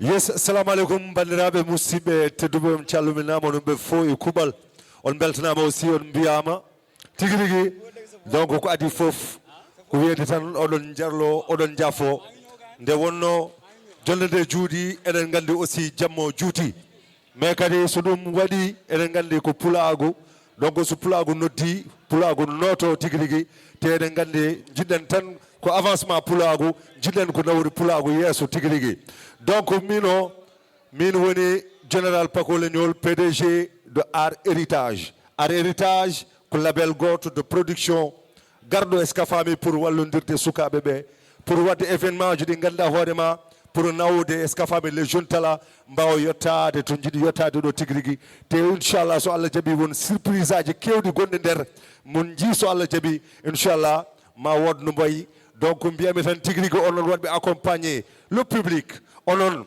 a famide tampuɓe jamɓe ñalawma subaki kikiɗa onon oppuɓe eska famide kilométre aji gummiɗon kilométre aji faaden Dakaru te kadi garɗon kadi koye saaha musɗo mettuɗo woni e fami ndungu tigui rigui emen gandi hunde nde wayi a fami ɗum ɗon foof on mbaɗi ɗum ala ko mbaɗi ɗon ɗum so wona avancement hip hop pulaar hip hop pulaar yaaru yesso tigui rigui kala mon jiɗo pulago yomi yi jungo mum dow jungo mum dow s'il vous plaît donc ko noon joni noon jammo koko jengui oɗen gandi Sorano 2h du matin ɓe tellinata ridoji mabɓe ɗum sa yiiɗi gona Michael Jackson est ce que a famide sa yiiɗi gona ko jiɗɗa foof mais noon kamɓe koye mabɓe est ce que a famide kamɓe koye mabɓe en jii carrément ko ɓe mbaɗi en jinguere par ce que Sorano joɗade ha oɗo heure tellinani rideau donc mbiyen carrément ko pobɓeneɓe a fami s'il vous plaît Keysi Boussou woni PCA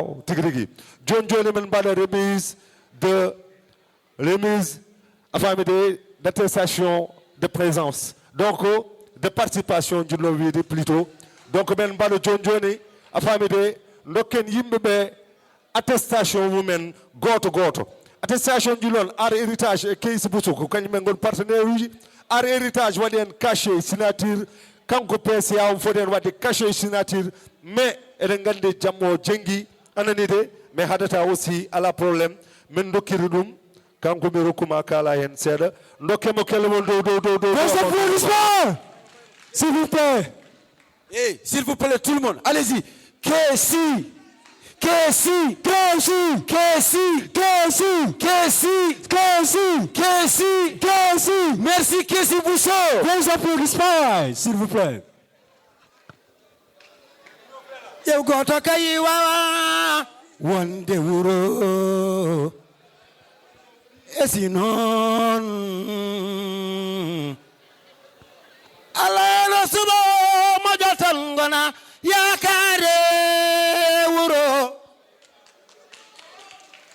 Horo Kessi Bousso Bali Europe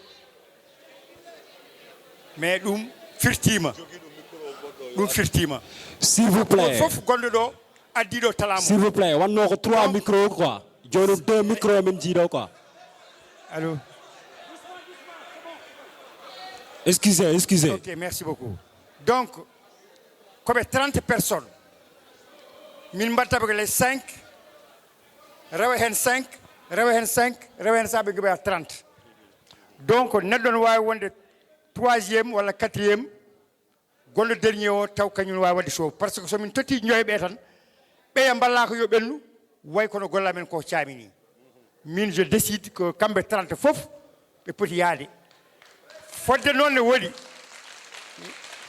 30 personnes min mbawataɓe nawdu lawol gotol oɗon gandi koye kewi Europe sa nawi 30 gos kamɓe fof ɓe mbawi dogde kalamo gonga ko joyo jahata joyoɓe garta joyo goɗɗo gara hakkamɓe 30 fof ɓe jaaha ɗum ko min waɗi ɗum décidé ko ɗum woni gonga o kamɓe fof il mérite à la premier à la dernier kamɓe fof il mérite ɓe gummima Fouta depuis hanke ɓe gara donc premier o e 20e o fof ko pareil pour min donc mami ƴettu dossier ji mabɓe min ballaɓe noɓe jaari les 5 premiers 5 golle rew wona 10 5 golle wona 15 haɓe gona 30 kamɓe fof dossier ji mabɓe ƴettete ɓe mbaɗa 5 par 5 ɓe jaaha ɗum woni gonga o so joyi jeehi min ɗacci way komin perdi ni donc Allah jarama on jarama on gummima Fouta gari ha ɗo son pewni année prochaine kadi mbaɗen la même chose Allah jarama on jarama merci le DG vos applaudissements s'il vous plaît merci s'il vous plaît oɗon gandi duuɓi ɗi puɗɗima hewde garten e ko haali ko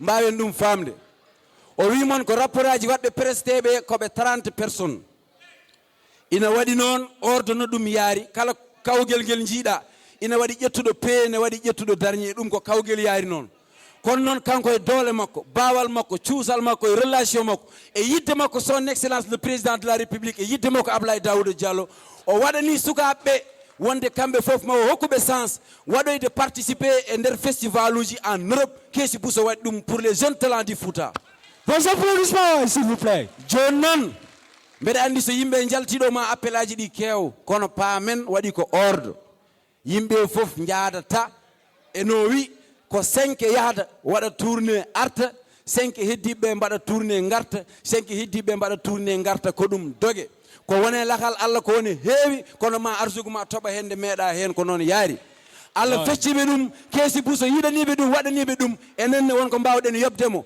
keɗoɗen mo kalɗo noddi men notoɗen mo kala mo wi ko o ko adinde mo yettino feɗen ndu pellen on ganden ko on donc ballen mo monsieur Kessi Bousso message ma yettima ko heddi ko ɗum ko minen jokkitta ɗum a jarama nafki merci beaucoup merci Pako Leñol uwe Pako Leñol joni ɓoyatama Pako Leñol ar so ari après kuccenen tottirde trophée ji inchallah guila kihiɗe ha joni mbeɗem ɗo haala mi waɗani présenté donc noon ko weltanade mon tan e ñagade yafuya so tawi wonto juuma e konngol wonno sagam ko yo wel vraiment wonno sagam ko yo Fouta welto wonno sagam ko mawɓe sukaɓe fof yo belto wonno en mbawa wade par ce que mawɓe sukaɓe nan ɗo gonga ni ko concert mbiɗen kono noon mbiyetemi ko Adama Diaw ɓurɗo lollirde DJ Adams MC maestro of cérémonie jeeyami ko commune de Bodé Law wuuro wiyetego Jarguel mbeɗa weltano pulagu foof mbeɗa andina moon kala joguiɗo événement e oɗo saaha mo gonɗen mi namdakimo Mbourou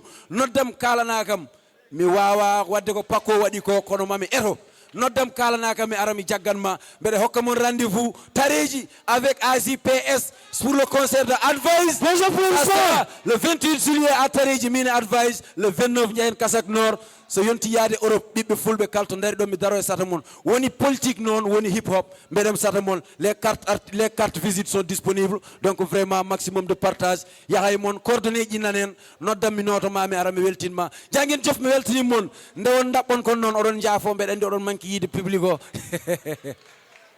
merci beaucoup Fouta merci beaucoup Fouta s'il vous plaît batten hakkillaji quoi discipline surtout ma public o ma batten hen hakkille quoi le respect avant tout d'abord on passe du sound mu yëngu public bi yëngu Fouta yëngu ñu dem si kanam si kaw allez-y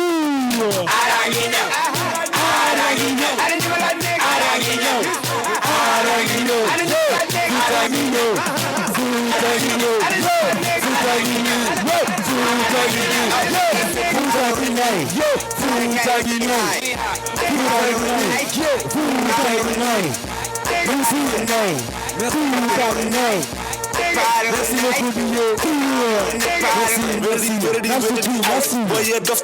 beaucoup Billet. Merci Général Paco Legnol. Big dédicace à mon ami mon frère Oumar Fouta, le jeune de Doumgalaw, il est dans l'école des arts. Chapeau encore à son ménagère, à toutes les staffs Oumar Fouta. Bravo à lui.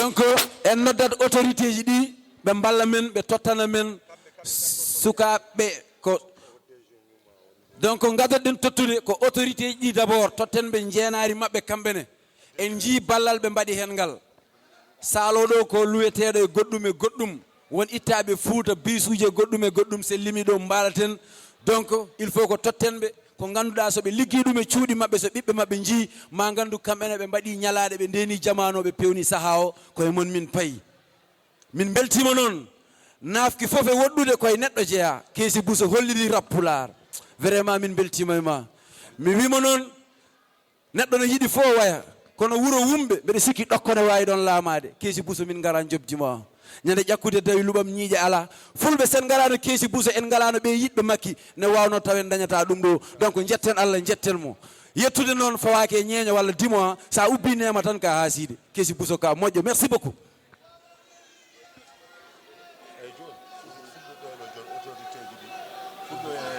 DG avant tout d'abord DG Sorano avant tout d'abord Johnny un total attestation de participation à monsieur l'honorable PCA Sorano, monsieur l'honorable directeur général Daniel Sorano.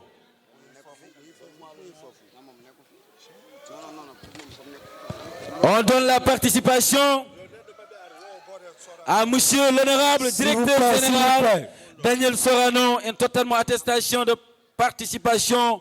Kankouani, l'honorable DG monsieur Ousmane Baro John, ndokemo kelle no fewi kanko halfina o. On s'applaudissements s'il vous plaît.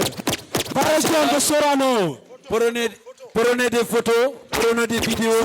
Les photographes. Événement organisé par Art Héritage en parfaite collaboration avec l'initiateur Keesi Bousso. Merci l'honorable DG. Merci beaucoup.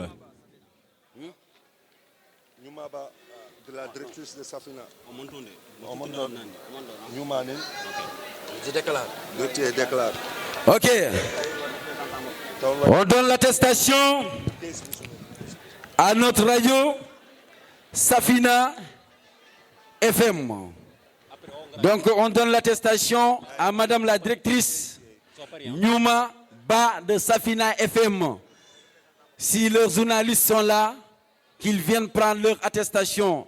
Leur participation a été bien vue. Merci à Safina FM, la radio qui assure les bonnes informations d'actualité politique et toutes choses que ce soit. Safina FM se trouve à HLM Grand Yoff, cité Keur Khadim, juste à côté de Keesi Bousso. Bu ngeen amee information bi ngeen di véhiculer daw si leen gaaw ngeen yegg si foofu. Aïcha, Safina FM. Sans plus tarder, Johnny, beneen attestation de participation. Le PCA dit Théâtre National Daniel Sorano et Art Héritage. PDG du Grand Théâtre Keesi Bousso. Donc Keesi Bousso, si vous êtes là, votre attestation, s'il vous plaît, vos applaudissements. Maximum d'applaudissements pour l'honorable PCA, M. Kessi Bousso. Le PCA, s'il vous plaît. L'honorable PCA. On donne l'attestation à Madame Salidja de Pindi TV. Madame Salidja, si elle est là, Madame Salidja de Pindi TV, maximum d'applaudissements pour lequel, s'il vous plaît. Vos applaudissements, s'il vous plaît.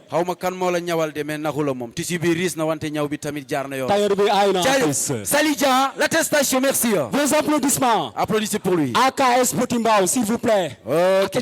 Attestation moro, disponible. Merci. AKS Potimbao, s'il vous plaît. AKS Potimbao. Attestation disponible. AKS Potimbao. Sans plus tarder, Paco, si je comprends, Ndiahat et Totir.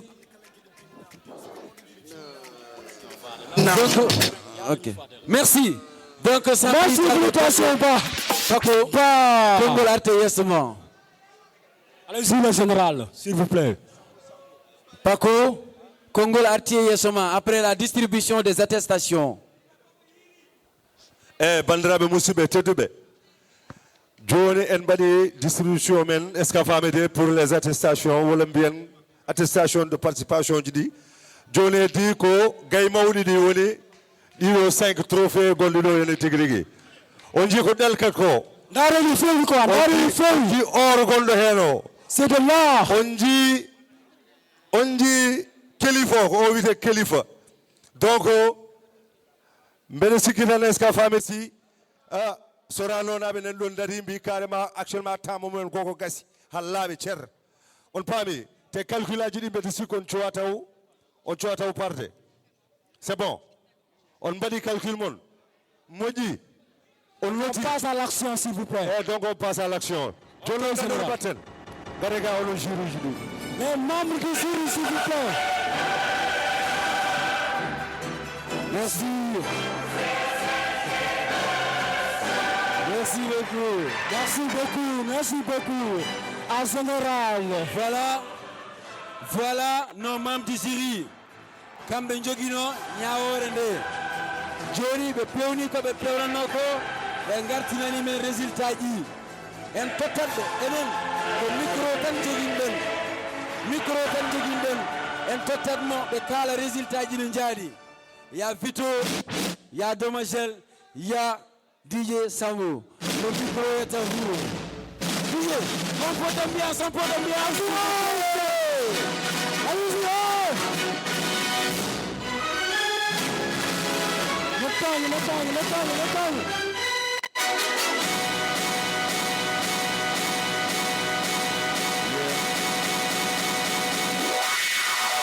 Le temps. DJ. Le temps, DJ, s'il vous plaît. S'il vous plaît. Law. DJ musique añ mbattadi rendor en dognore te redam no doga redam sellani fewi donc ala to yano arti to wonno donc ko fodetno lebbi ko hande yetti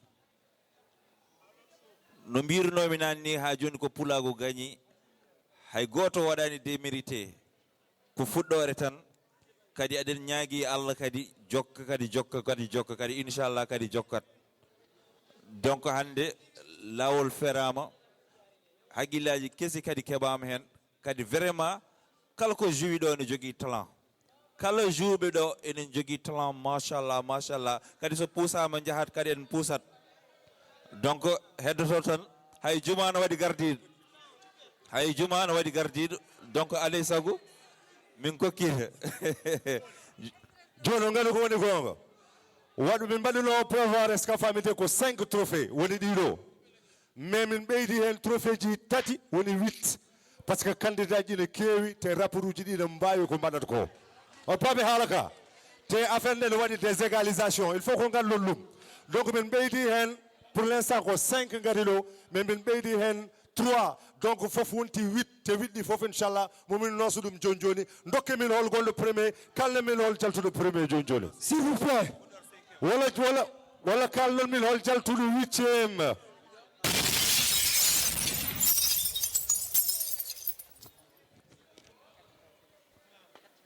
yettude 8e Kombari Kalla avec 96 points. Barikalla! Barikalla! S'il vous plaît, s'il vous plaît, s'il vous plaît. Ok, merci beaucoup. Minimum, mais voilà, en 2008, j'ai tout donné. 7e place, Nameless avec 114 points. 7e place, Nameless avec 114 points. Voilà, les avocats, 6e place. Avocat Ji Walalde, 6e position. 119 points. Avec 119 points. Avec 119 points. Voilà. On y va. Il y a une 5e place. 5e place, Jamfaya. 5e position, Jamfaya avec 122 points. Avec 122 points. 4e place, BBLG. 4e position, BBLG de Benay Kalenji. 130 points. Avec 130 points. 3e place, Kals. 3e position, MC Kals de Limour. All I do is win, win, win, no matter what. Got money on my mind, I can never get it up. And every time I step up in the field, everybody hands Merci. 3e position, MC Kals de Limour. 2e position. 2e position, Towen. 2e position. 2e position. 2e position. C'est qui? 2e position. C'est qui? Enfant noir. AR Enfant Noir, 2e position. All I do is win, win, win, no matter what. AR Enfant Noir, 2e position. Never get it up. And every time I step up in the field, everybody hands go up. C'est qui? 2e position. Heddi. 1e position. 1e position. Rapchala Sayako. Sayako de Falayo. Sayako de Falayo. Sayako de Falayo. A pris première de cette compétition. Sayako de Falayo. Cette compétition. Sayako de Falayo. A pris première de cette compétition. Félicitations à Sayako. Sayako. Sayako. Sayako.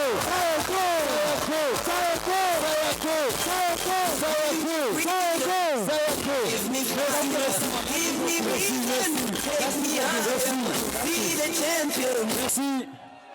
Merci, descendez.